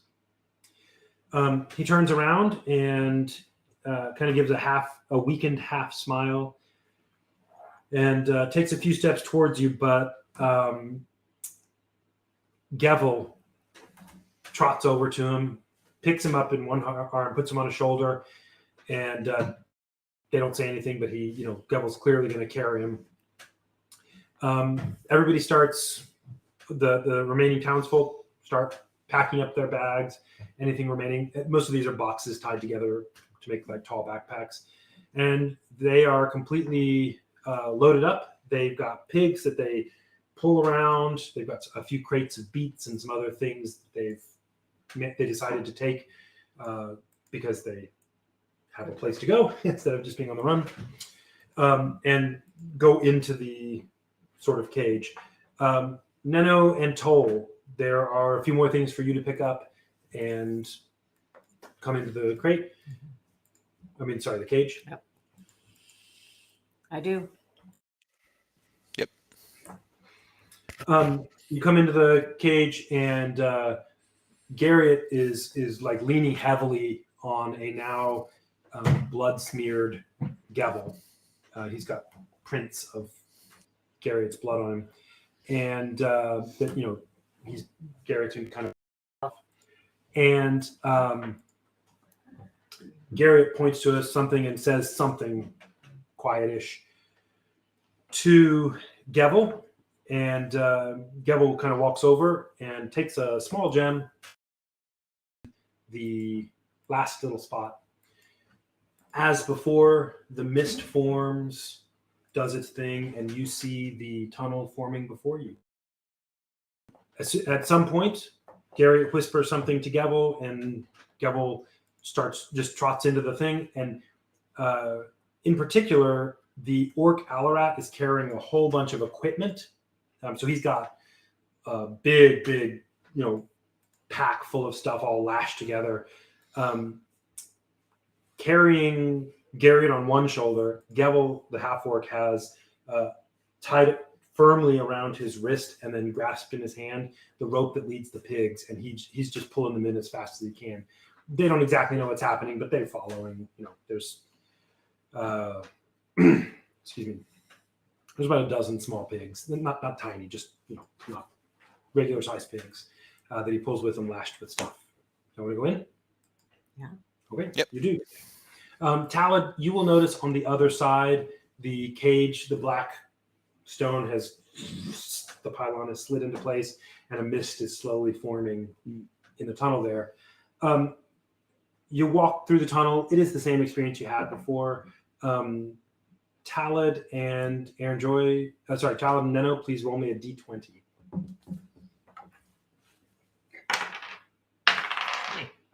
At 16.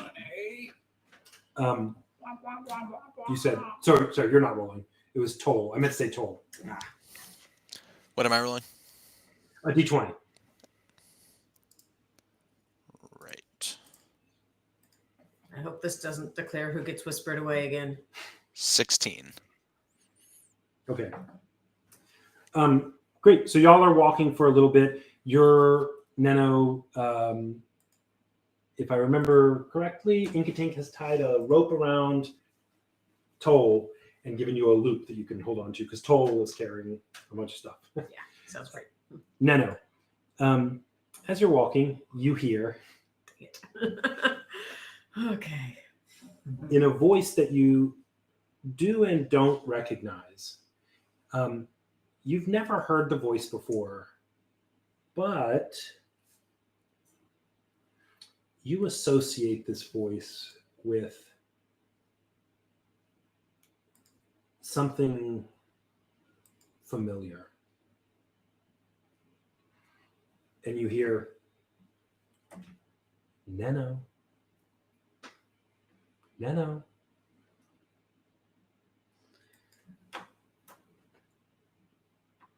She yelps and hand over hand pulls herself up to Toll and says, Toll, I hear the voice.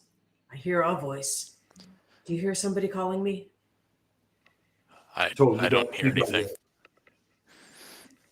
And No, you hear, I don't. sorry, go ahead. I was just gonna say I don't hear anything. But when I went and followed the voice, it turned out all right, like you said. Neno, you hear, don't be afraid. You know where things flow in the darkness. Neno, come. And she's playing in her mind that when she saw Yoshka leave, he didn't seem distressed. Well, when he left, it didn't seem distressing, except to her. And Toll got a powerful something.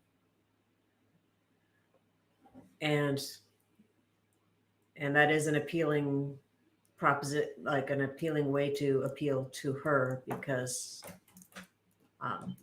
that feels to her heart like her God is affirming her. And just to say real quickly about your inner state, you have no concerns. The voice is not alarming. Okay. Neno, Oh, Toll, I think I'm going to go. All right, well, just be sure you untie the rope first, because I don't want to go with you. Okay. If I come out alive, will you be in the city?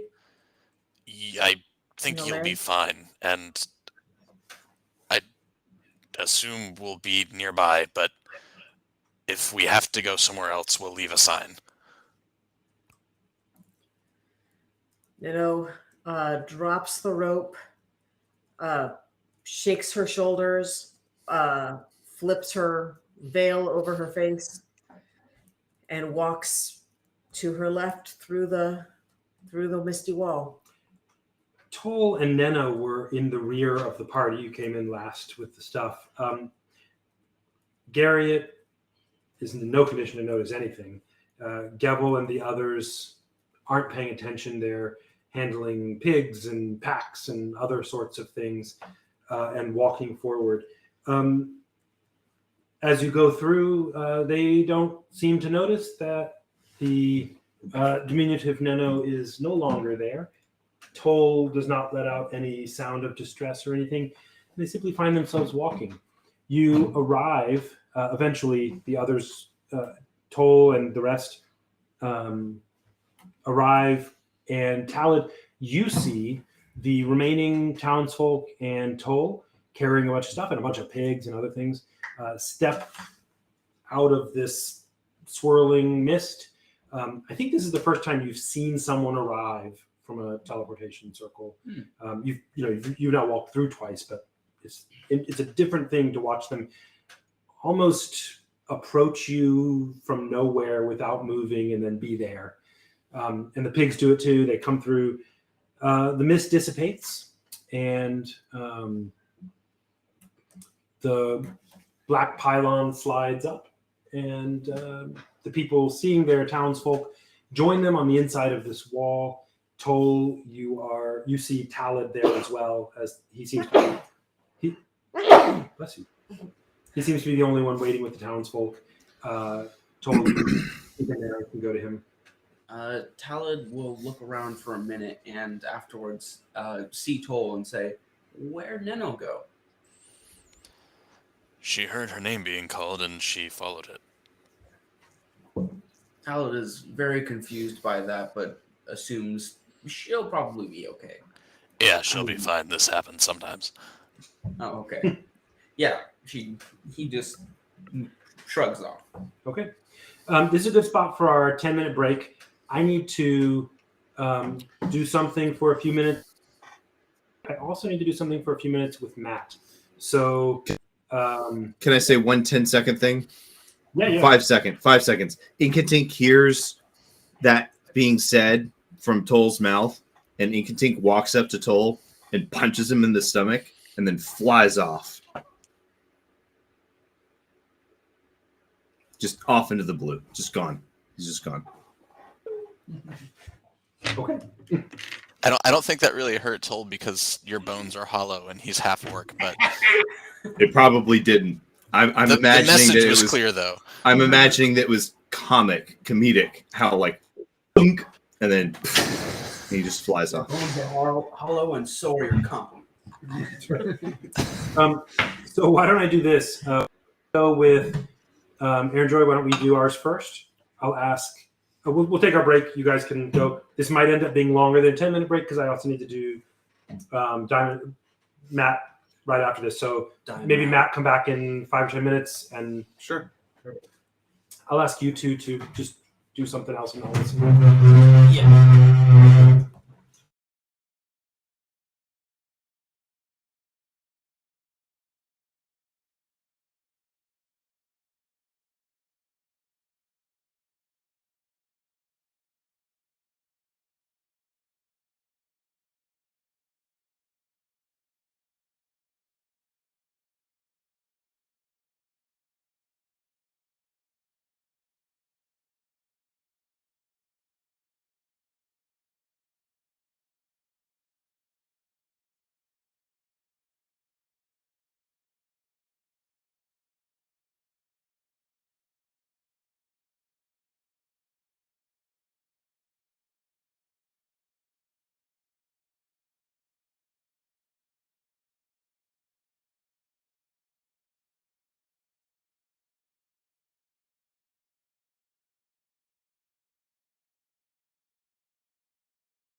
Hey. Darn. All right, you ready? All right. Did you just change your hair like right now? I wash my hands and then rain from my hair. Okay, cool. I'm like, what am I noticing? Your hair is different. How is that possible? All right. Give me 1 second.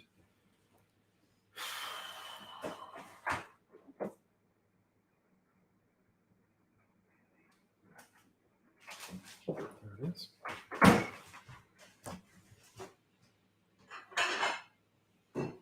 Let me know when you're good, Jacob. Sound wise, let me know when you're good.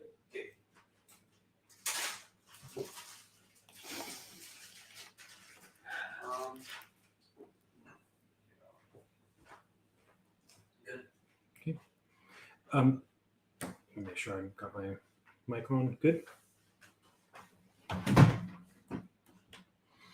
You reach out a hand as you get close to the edge to see if this dark swirling mist is a solid barrier. Your hand feels cool as it passes through, but meets no resistance. So you decide to push through a little further and see what it looks like.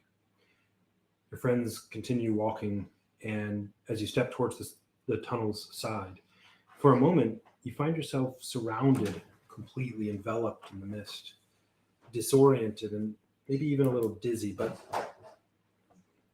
it passes quickly. You seem to be floating in a formless void, surrounded by a swirling, glowing light with no apparent source.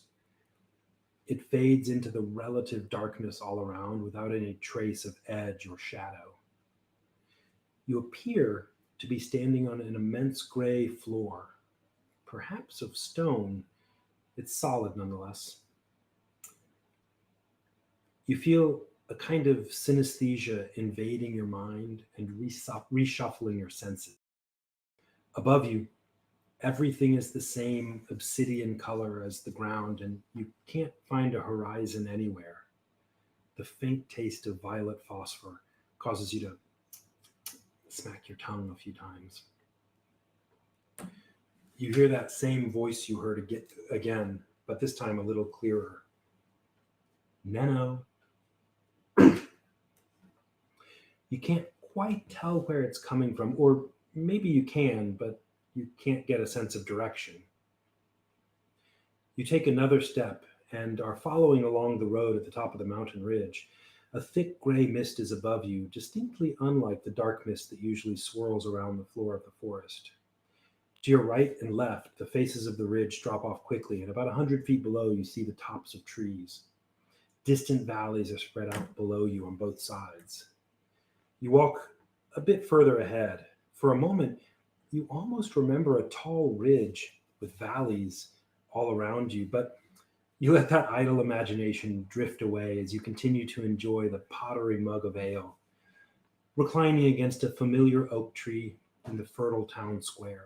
It's a cool day, and you can't quite see the tops of the trees through the gray mist overhead. There's music playing somewhere, and some small groups of people are dancing in lines. You smile, relaxed, and take an extra long time to drain the last of your mug, your eyes closing as you enjoy the taste. You open them slowly and stretch. You're having some kind of dream about dancing or something, but the dream slips away from your mind as quickly as it came. You get up from the hewn wooden bench you're laying on, and you look around the room. Your feet touch down on a similarly hewn floor, and you stand up through the benches. A broad aisle runs the center of a small hall. Light of every color streams in through the walls of the hall. The walls seem to be inset with some kind of gem or magic panels or you know not what, making ornate patterns and shapes out of these illuminated panels. The hall is dappled with greens and blues and reds and oranges of every other color as light spills into the room. An old man sits on a raised section of floor at the far end of the hall.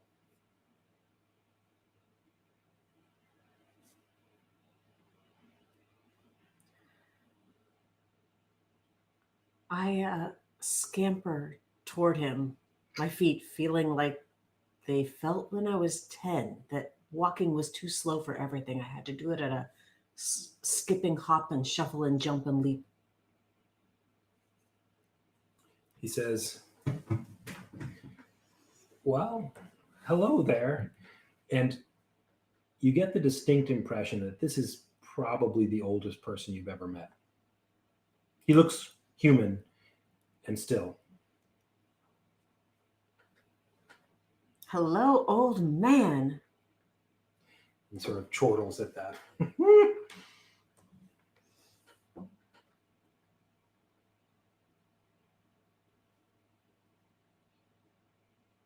So I'm here. I'm here. Have I waited long to be here? I'm so happy to be here. Where am I? Where am I? What?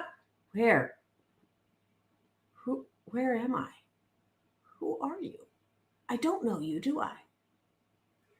Well, probably not.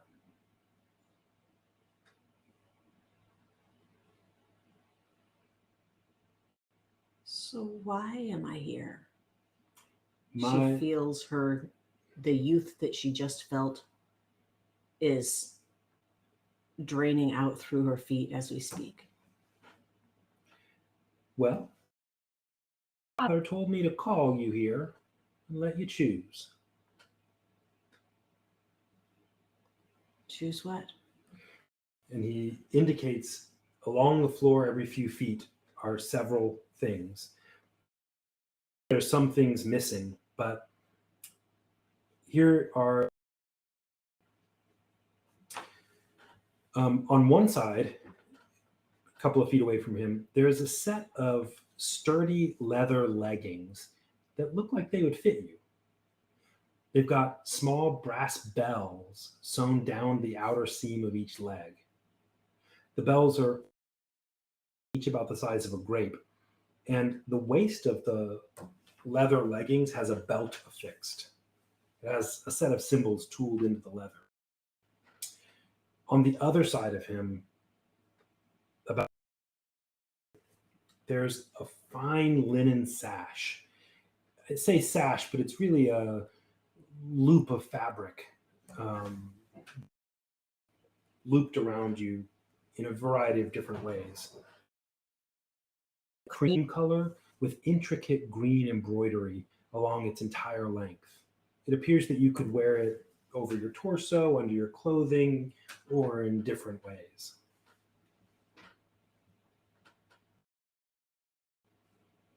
And those are the two things I see. Those are the two things you see.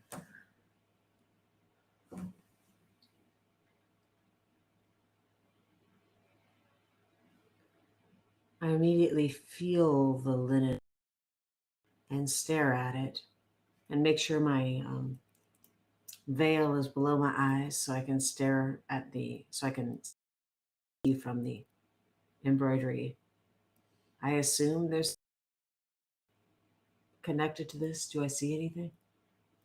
Sorry, you're using my veil that lets me see magic. Roll me a perception check.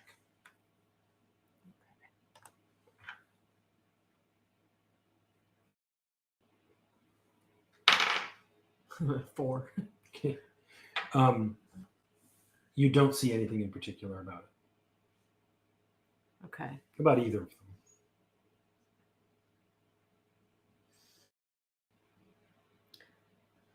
I bat my fingers along the line on the bells. Do they make any noise? They do. If you were to wear them, they would be sort Jingly. of jingly all the time that you're wearing. They're a kind of, it's nicely made. It's a kind of stiffish leather that may or may not provide some protection. Smooth, well-finished leathery surface like this. And be able to wear, jingle, jingle, jingle, jingle, jingle.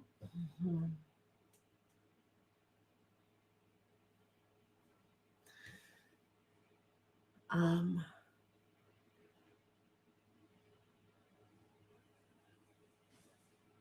She feels youth coming back into her feet. And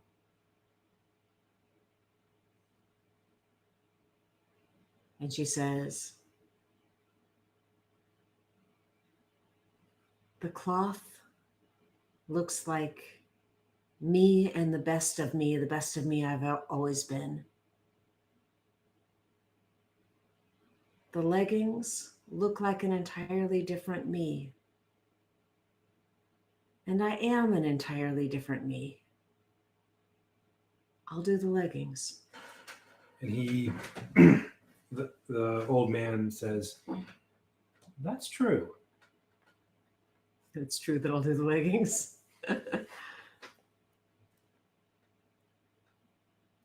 Should I put them on, sir? Well, they're yours. You do with them what you will.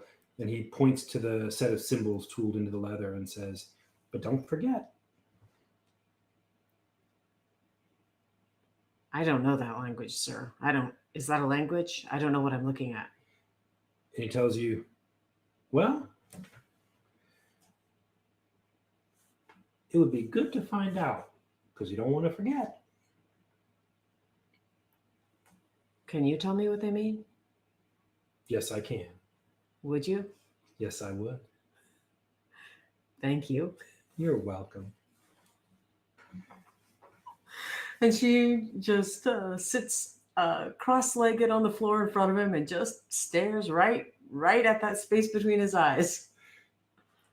He smiles back. You have any other questions for me? What do they mean, sir? Now that is an excellent question. I think that might even get you what you're looking for. They say time on the ground is wasted.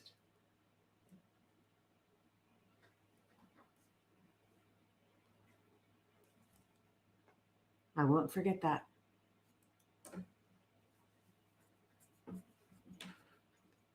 And she traces her fingers over left to right along the belt as she's looking at the belt. Like this, time on the ground is wasted?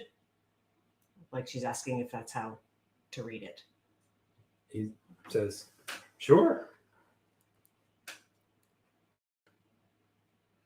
Does this one mean time? Point. Yeah. Maybe. Honestly, I myself. Okay. Do you know what language it is, sir? Oh, no. My father wrote it long ago. Is this a gift from you? Is it a gift from your father? Is it a gift? I think it is. And it probably will be again.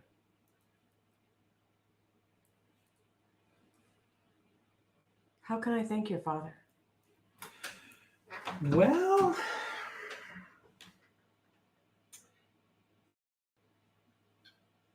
I think he would just have you take care of the children, like you already want to do.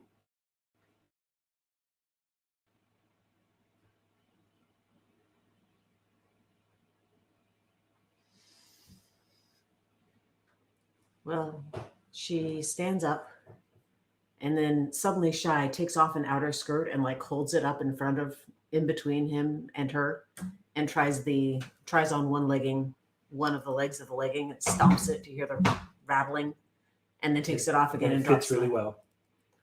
and then takes off that legging and drops the curtain, the barricade. And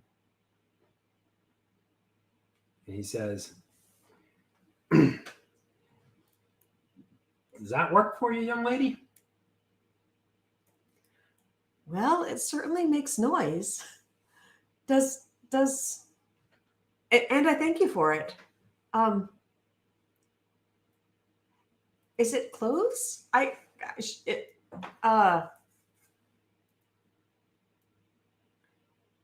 do love clothes. So if it's clothes, thank you very much. But is there anything else to it?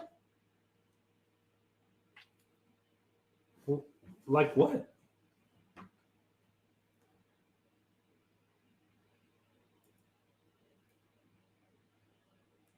Is it something to help me take care of the kids? Wow. I guess if it does help you take care of the kids, then it sure is. It sure is what? Something to help you take care of the kids. She's confused and embarrassed. And he And says, young lady, I don't know how you'll use it. Or how you'll use them. What do they do?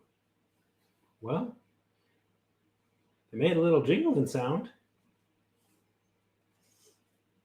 They did indeed. I could tell you some other things they do. Yes, please, sir. Okay. Well, you can wear them. They might keep you warm. They also might look kind of nice. Also, they could keep you from getting nettles.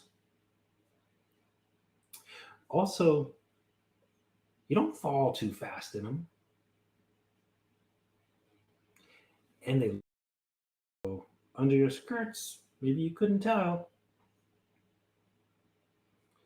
They're kind of shiny. And you can, they make a great gift. And she chuckles and says, "Yes, they do, sir. Thank you." Would you like me to tell you more things? Yes, please. Okay. And he seems to think really hard for a few minutes and he says, well, I guess they also hold stuff down if they're heavier than the stuff. Well, let's see here. And he seems to be really thinking about other things they might do. He says, it might smell nice if you put a good oil on them. Gosh. I'm not sure. I probably could come up with some more if you want. Maybe I'll discover on my own. Thank you, sir. Okay.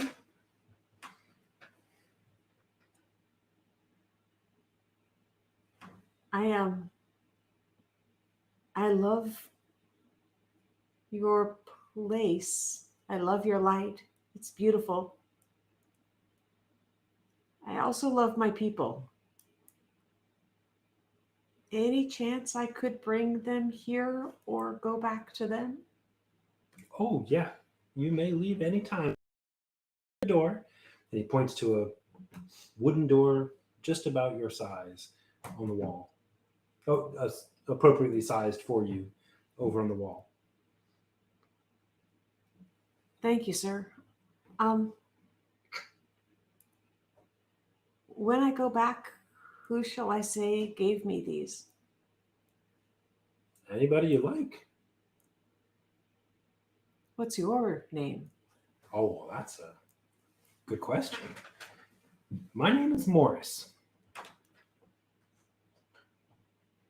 Morris.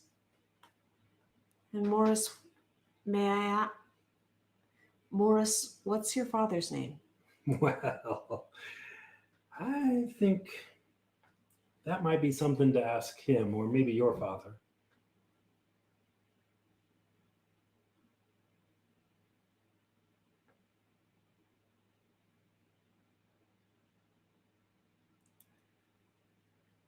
She's stymied. She doesn't want to leave at all. She wants to stay here in the light, breathing the good air. But she's filled with embarrassment somehow at being in Morris's presence. And so she wants to be with him, wants to be away from him, and doesn't know what else to say or ask to excuse her continued presence in this beautiful place. So she, with pretty much the opposite of a tripping scamper, she steps kind of backward and sideways, not turning her back on him, but kind of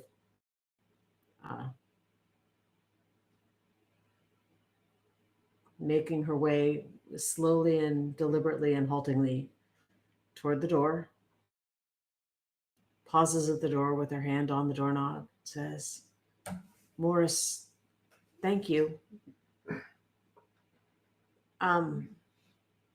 May I come back sometime? It's not really up to me. It's up to my father. He told me to call you here. But he did tell me to tell you something else. Oh? And his tone changes a little bit. It's firmer, maybe not younger, but definitely more solid somehow. And he says,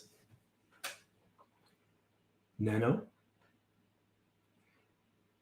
my father says to tell you, do not be afraid of the death ahead. There is life in the death if you can bring yourself to make the harder choice.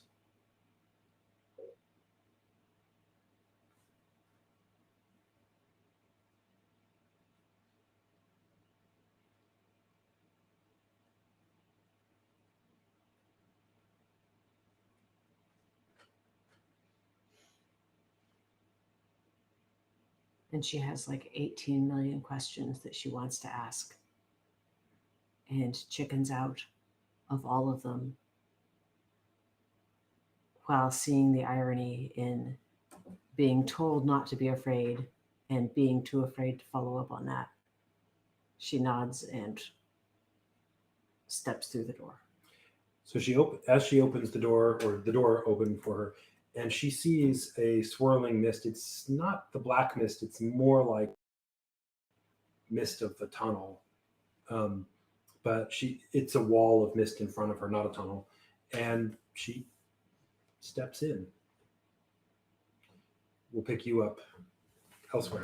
That sound good? Mm-hmm. Okay. You'll be done for the night. Okay. And I'll figure out what to do with that. I'll talk with you about that later. Sounds great. What's that? I said bye. I'm going to tell you also, out of character, this is for Aaron Joy. What he was telling you is that the leggings are, you might piece this together already, but I just want to say it explicitly and our listeners can hear too.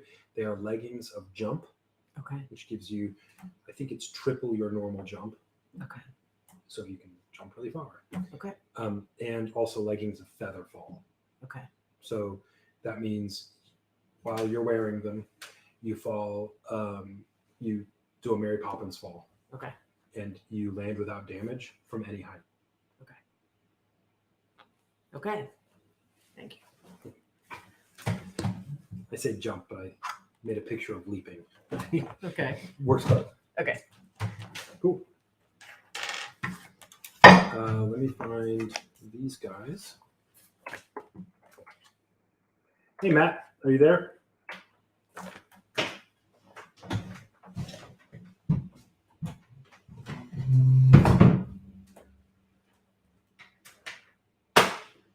Gosh, I was like, I'm ready for you. embarrassed for her. Huh. That was very embarrassing Okay. situation to be in. Sorry. Oh, that's all right.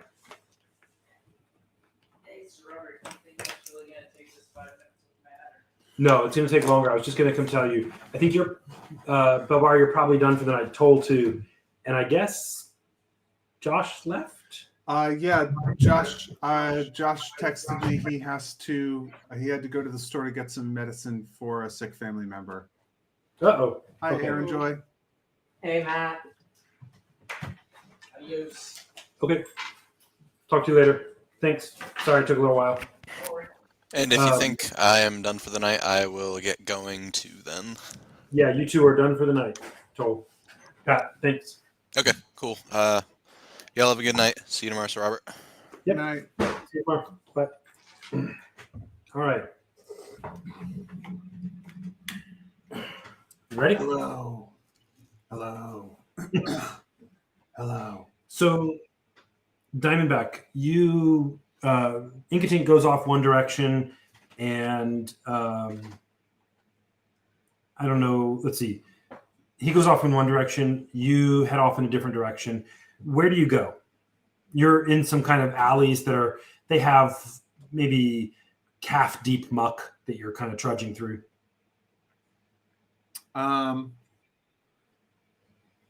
So I'm going to find if there's any kind of corner out of the way where I've got basically like one or two or three walls between me and everybody else. If there's like a dead end or something, I don't want to actually go inside of one of these buildings if I can help it, but I'd like to have a wall at my back. And to Roll me a water survival through check, Yeah. just to see how good of a thing you find. Awesome. 14. Okay. Yeah, you find a place that you're pretty comfortable with. It takes you a few minutes. You find a little alcove, basically, that you feel like is probably a good distance, although you don't exactly know. You've kind of a little bit lost your path exactly how to get back, but they're like over there, a few buildings away.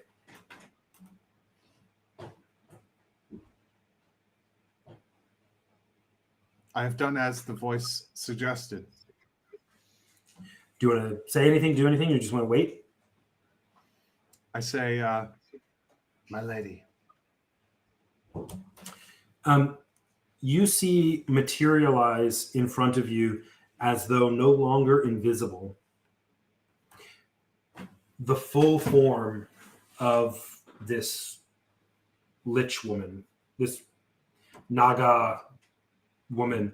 She has a kind of splendor about her in her rejuvenated and youthfulish form. I say youthful, I just mean, vital Right. form. She does She's not no longer strike transparent. you.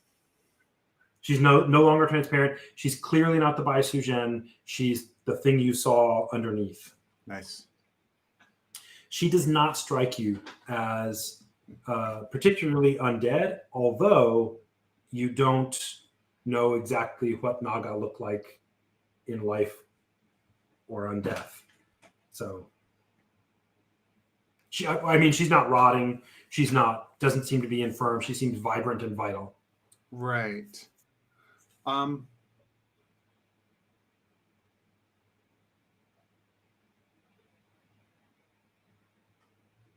She materializes and says, "You have done well." And she calls, sorry, I have to find this. Give me one second. You have done well, my Adravaro. Tell me, can you spare the girl? And she laughs and says, "The process has begun, but I can tell you how to set her free."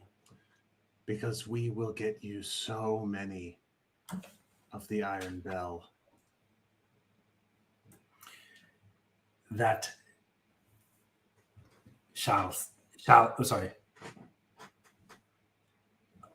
that is an acceptable exchange. And she has that kind of serpentine speech about she says, "While you were gone with my phylactery far, far to the south, she was drawn to it and has traveled many miles towards the phylactery that was there then." And she basically tells you that the soul is just continuously drawn to it. And because you were so far away, it was pulled quickly, right? And you're back now, and so it's being pulled in this direction again. She basically says, "Come with me," and opens just in front of you with no seeming struggle, opens a dimension door. It's a black door, and she puts a hand on you and just pulls you through. Remember, she's a good 10, 12 feet long. Like she's big. Yeah. She puts a hand on you and just pulls you through. That's fine. You find yourself in, sorry, I should ask, do you resist at all? No, I'll go with her. Okay. You find yourself in a chamber. It seems similar to the chamber she was trapped in. It's a small room, but it's got some of the silty stuff, but there's more space. It's probably a good 20-foot diameter. There's an opening on one of the walls. It's a round chamber, so there's no like meaningful direction for you for where it is. It's just an opening. And she seems to have taken you back. You're guessing under the fountain. It's kind of the same basic style. And she says, "As I have promised, I will show you how to use Adravaro's staff." Thank you, my lady. "Give me my phylactery."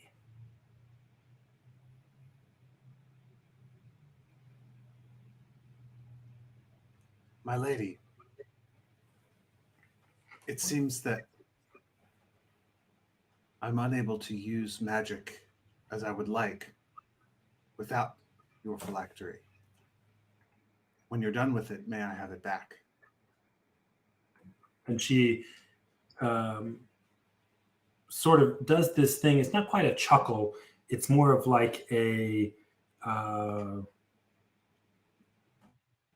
half hiss, half giggle. It's kind of a sound from a different physiology than you're expecting. But she says, "You do not want this. Give it to me, and I will show you what you want."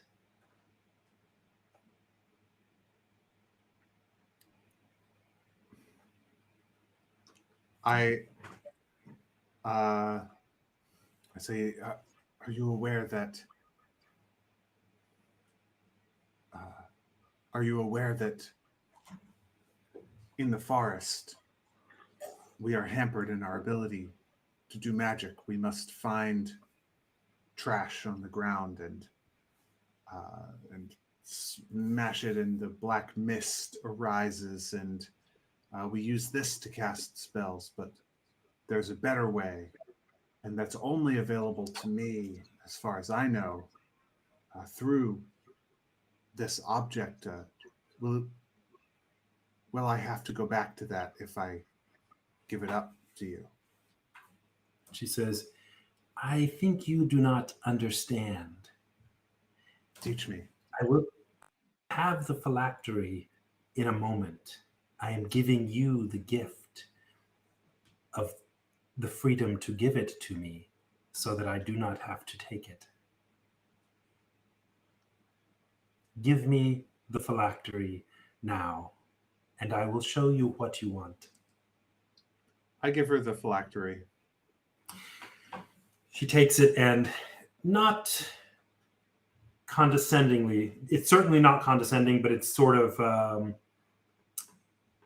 with a nod of seniority, as though you have acted appropriately. That's the kind of gesture you get. She takes the phylactery, and she has it in her hand. Her hand's being much bigger than yours just because of her size overall, and it's very diminutive in her hand. But you see her, and she mutters a few things and casts a spell, but she's slithered several feet back from you. She mutters a spell, and she says, and she takes the thing, and she says, "Now, give me Adravaro's staff, and I will show you how it is used." I give her Adravaro's staff. Let me see, roll me an insight check. My passive insight is 14, by the way. Okay, well, tell me if you're trying to figure out what she's doing. Always. I'm definitely trying to figure out what Okay. she's doing. Then roll me an active one. Yeah, for active. What was it? Yeah, 8. Okay, but 14 is your passive, so we'll go with 14 on the floor of that. You get the impression from her expression that you're something like passing a series of small tests that she's doing. She doesn't say that or gesture, but that's your read of it with a 14. So tests of your obedience, tests of your whatever. She takes the staff and she holds out her left arm and has the staff in her right arm and says, "Do you know what this staff does?" My lady, I've found that it's capable of transforming into a snake. It has been most useful to me under many circumstances. She says, "Ah, my Adravaro. No. It does not transform into a snake for my Adravaro." And she takes it, and it's got the snake serpentine sort of head that's kind of got a couple of fangs, and she just plows it into her wrist, like her opposite wrist, and draws blood straight out of her own body into the fangs of this creature, and it the blood just kind of ripples through the staff, and you can just see it flexing and growing. And she takes it, and she says, "Now I will show you." And she takes her phylactery, and she's done something to it. Remember, she did some kind of spell, and she plucks a gem off of one of the eyes, holds it in her hand, and then does another spell that seems, and the phylactery sort of shimmers and shakes with a magical coating. She puts it into her cloak and says, "This gem, this is your magic." Right? So she's indicating it wasn't the phylactery, it was the gem itself on the phylactery. She takes it and she sets it into the mouth, the fanged mouth of the staff, and it bites hard around it. It's still inanimate. It's not a snake. It's still Right. It's still metal. Yeah. And it bites hard around it, and you can see the gem in the mouth of it. Probably no one would notice it much except for you. It's not a huge gem. It's, Right. kind of thing, but it won't come out either. And she hands it to you and says, "You may use the staff as you did the phylactery. It is this gem that draws the forest's power." And she says, "Now, use the staff's magic as before." I say, She gives it to you. "Very well, my lady. I will test this magic with your permission." And I'm going to go ahead and cast on myself protection from from evil and good. Great. You do so. She seems to so do that this- sort of hissing giggle. This spell, it's until the spell ends, one willing creature you touch, myself, is protected against certain types of creatures: aberrations, celestials, elementals, fey, fiends, and undead. The protection grants several benefits. Creatures of those types have disadvantage on attack rolls against the target. The target also can't be charmed, frightened, or possessed by them. If the target is already charmed, frightened, or possessed by such a creature, the target has advantage on any new saving throw against the relevant effect. So what I'm hoping to find out is, with maybe an Arcana check or something like that, whether I am charmed or possessed by this entity. Roll me an Arcana check. Presumably, the spell would react in some way. I would feel, that advantage on saving throws against the effect of the possession or charm. I would feel that in some way. I see what you're saying. This Arcana check is going to be a 10. Okay. You don't notice anything, but you don't think your own will is in any way impaired. Okay. And she says, "Use the staff." I did. Yeah, I used the staff for that. And she sort of laughs and says, "Not the gem, the staff. The magic of the staff." She's indicating its ability to turn into a serpent. Sure. So I will turn it into the tiny flying serpent that it is. It turns into if I just do it without the shifting hour. Mm-hmm. So you hold it in your hand, turn it into the little flying snake, basically. Mm-hmm. But it does not turn into the flying snake. As a matter of fact, the staff sort of almost bends or melts in your hand, almost like a bow, and the top and bottom of it meld into your hand. And she gives a sort of she gives a sort of chuckle this time and says, "With my blood for my Adravaro, its full magic is released." And what you find is, to your mixture of different feelings that I'll let you describe, you begin to find yourself turning into a snake. The staff now has this ability, but with you able to turn into the same snakes that was able to do it before and are able to be that snake So and change back at will. a little tiny flying serpent. You have the Extremely ability to, vulnerable. no, just like before, you can grow it into a larger snake, a boa, shrink it into a smaller one. It starts a snake your size. Right. It's still you. You still can cast magic as though with your focus. You're still Diamondback. You're just Right. think of it as a polymorph. The current limitation on the text of the staff is if I'm level 4 or greater, it can be any snake of CR2 or lower. Is it still limited to snakes of CR2 or lower? No, I'll update. Okay. No, I'll update. That's what I wanted to know. Do I get a better creature? You do get a better creature. You become a better creature. You Awesome. are a kind of avatar of. Do I get to polymorph into a Naga now? Let me think about that one. I Don't hadn't say thought yes far. to that right away. Yeah, let me think Nagas are about like it. CR8 or something. They're I don't know what they are.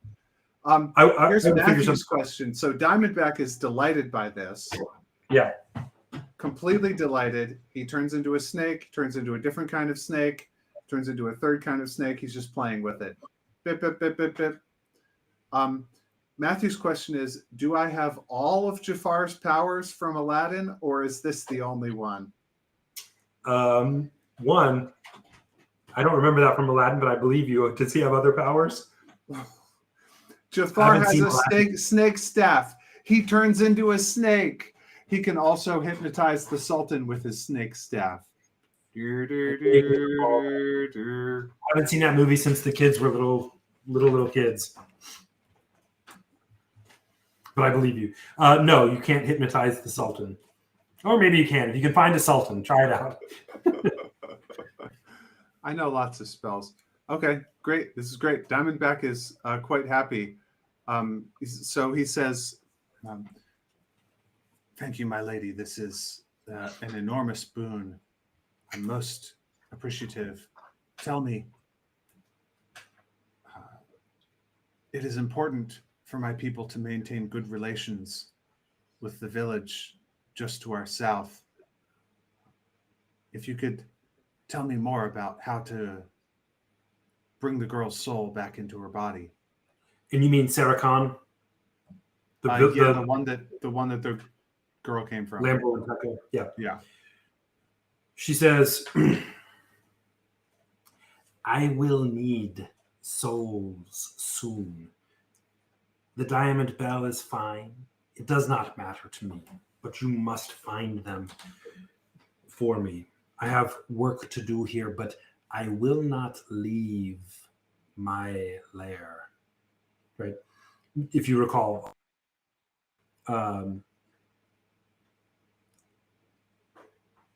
Garriot and his insufferable coven must not know that I am free. That's right. She needs says, to say secret, but I Yeah. need to feed her human sacrifices. Right. Or orcs or other creatures like that. Humanoid sacrifices. There you go. That'll work. And she says, the soul of this is only out of its body for a time. You need only reunite the soul with the body. Excellent. And how do I do that? Teach me. And she sort of arches an eyebrow. You can just say she teaches me arcane techniques to do this. She arches an eyebrow and says, you take the body and put it to the soul. Excellent. It will simply rejoin. A matter of geometry, then. Indeed, indeed. Thank you, my lady. We will find the Iron Bell for you. Your first assignment, I shall need at least one soul within the next several weeks. But I need much more than this. Now, she seems to be not quite saying something, but she says that pompous Garriot interrupted me so long ago. I need to make a potion, and I need you to get me the elements for it.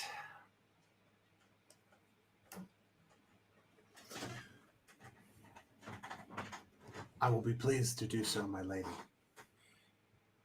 Come back in a day or two, and I will have a list of all of the components needed. Not components. I will have a list of all of the elements needed. Some will be easier to find than others, but I need them to make my drink, my potion that will get me what I have sought.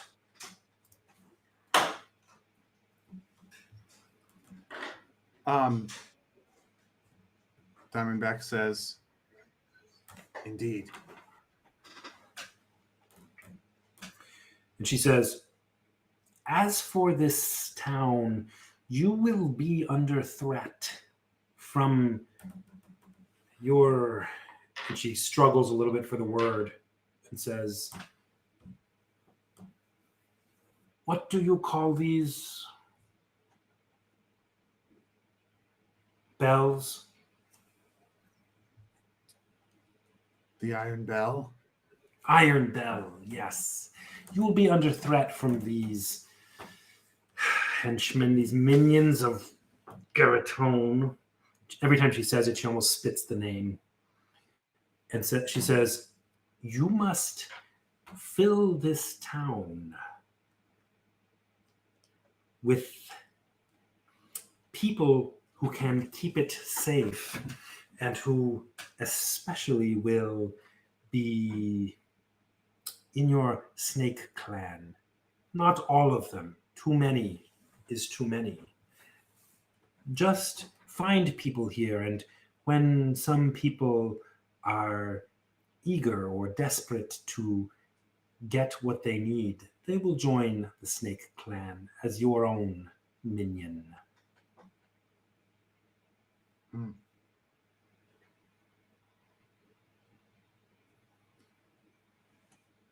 So, sorry. She's saying, sorry, go ahead. Should I just tell you what she's saying? I can tell you. Yeah, tell me what she's saying. She's just basically saying, you're vulnerable right now with a very small group of, she has seen you now with some pigs, some townsfolk, and the 7 of you in a relatively large undefended area. Right. She's saying, go about the business of getting enough people here that they can defend this town. Because the Iron Bell can just run up the ramp. That's true. And, do stuff. So she wants you to get busy yourself with that. And in the meantime, and her care for that, by the way, is you can tell is pragmatic, and also she has referred to this as her town, and you can tell that a long, long time ago, that's how she considered it. Mm-hmm. And so she has some sense of restoring glory. I will bring people into your town, my lady. It will be done. We will populate this place, and I will make them into great warriors. So can we play for the podcast? If Diamondback gets just 150 or so more experience points, he'll level up. And it might be interesting to play that as him. So play that in this way. Diamondback says, "My lady, I feel that the doctrines that I received growing up from the Snake Clan, there are many lacks, many lacuna, incomplete texts and spells that are supposed to work, but do nothing, while others work fine. Please, will you teach me? Can you help me?" And I start asking her questions like about Snake Clan stuff, about different spells, about different like magic theory, and like how magic works, and how the Snake Clan uses magic, and how it was in the ancient times, and all this stuff. And if she will teach me like some of this magic stuff, that can be the thing that pushes me into level 5 spells. Yeah, absolutely. Spell casting. Absolutely. So yes, you do get the experience. You needed 150. Just make it 200 to finish that experience point out. Make sure you're that's definitely right. over the line. Yeah. Here we go. Human Wizard 4. Yeah, I've got 6,358 and I need 6,500. Yep. Throw yourself over the line. Give yourself 200 experience or whatever. 200 experience is good. Cool. She answers a lot of your questions. You spend a good amount of time doing this. One of the main things she wants to teach you first is she helps you to understand that. Sorry, are you okay with me summarizing a few things, or do you want to? Yeah, please. Please. The first thing she does is she helps you to understand how to get back to here as in your serpentine form. Okay. Which is going to be easier for you. This place was made for, Naga to slither and stuff. She has a kind of ongoing thing for you. She says basically, she lets you know that she's going to spend the next while. She doesn't say how long that is. More or less repairing her lair, her place under the city. And what she wants you to do, because she's trying to avoid going out, and she says at one point you notice her say in particular, "And besides this cursed forest, I cannot wait until this land is restored to its former way." And she basically says she doesn't want to go up, but she does want you to bring her things like occasionally a deer or an animal of approximately that size. You get the impression that she's telling you she needs to eat. Right. Which may strike you, Diamondback, as odd. For a lich, I don't think they need to eat. I think they're soul vampires. So that's a piece of information you can do with what you will. That's something that you notice. Diamondback notices. She explains a bunch of things to you for quite a while, and there's a lot of what she tells you that you can tell you don't have enough background information to really comprehend everything she's saying, but you definitely do learn important things. One of the things you learn how to do is to animate the dead and sustain them.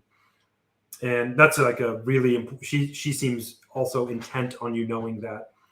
But she teaches you that. She teaches you a number of other things that fill in a lot of the gaps that you had wondered about. And she's also happy to tell you, you have some kind of, you have a relationship, I think, that Diamondback does not yet fully understand.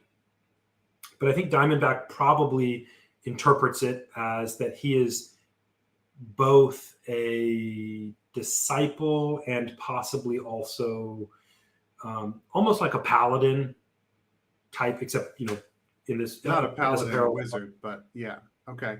Yeah, but I mean, in relation to her, you have this almost like defensive role or avatar or something like that. That's how I think Diamondback probably is interpreting this.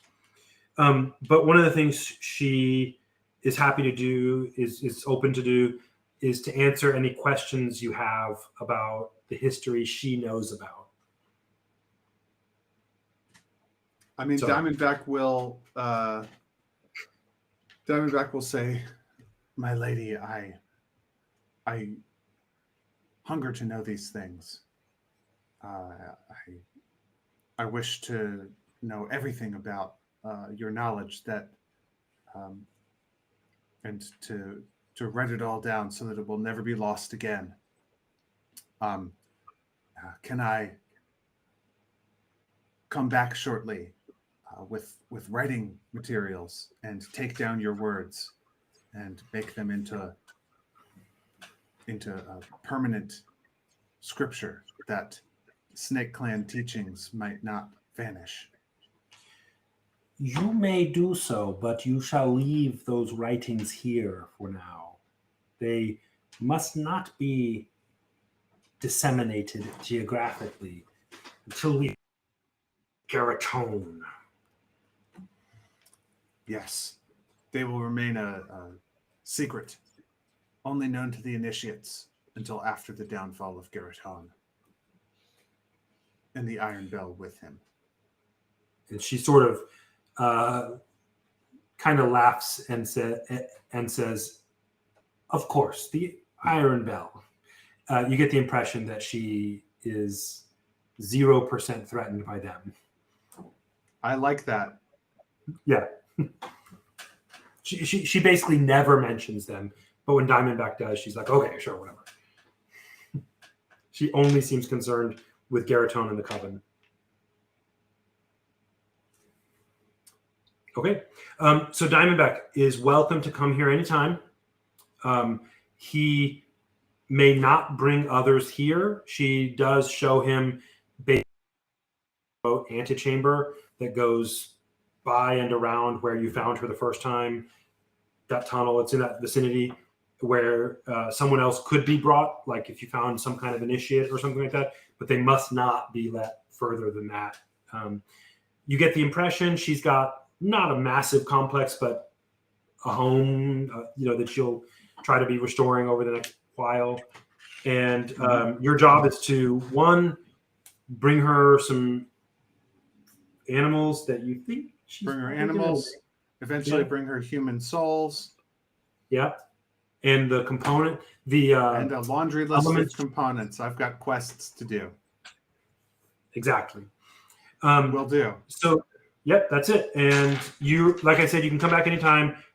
You get a clear and distinct understanding from her. I know you know this. I'm also saying it for the listeners when this gets podcast formed.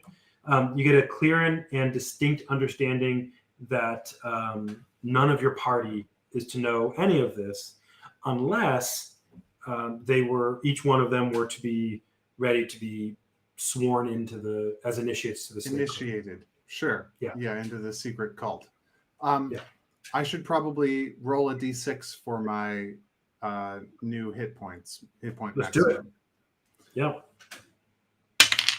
Oh, that's a 6. It really is. I'll show you. I believe you, but good. Nice. It's upside I'll down. take it. You'll take it. Yeah. That's great. So that brings my rolled hit points to 20 and my max hit points to 30. Because my con is 2. For our next session, Yeah. your snake staff's description to tell you, what happens when you use it now. Awesome. It no longer can turn into a separate snake. Okay. It's now giving you that power.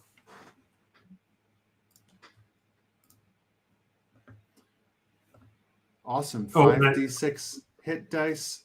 And I get some new spells. One of those will definitely be animate dead. Are we going to have downtime soon? What does Maybe downtime not. mean? Downtime is in between periods, in between Okay. quests or periods of action. You mean it might- in-game downtime? I thought you meant real life. Oh yeah, no, not real life downtime. In-game downtime. Yeah. Well, there will be several opportunities for us to elide some time. If y'all are able to get some people to the town, there's like some stuff you can do, like, hey, we're going to spend a month fortifying or whatever, digging, getting slop out of the town. Right.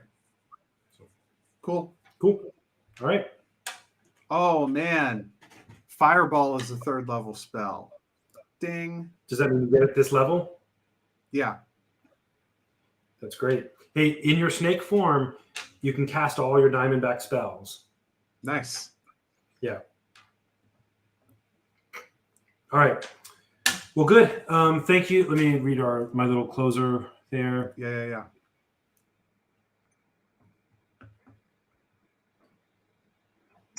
That is where we'll end this episode. Thanks so much for listening. You can get more details about the world and the story we are telling at the starfallcollective.com. All right. That's it. I will stop.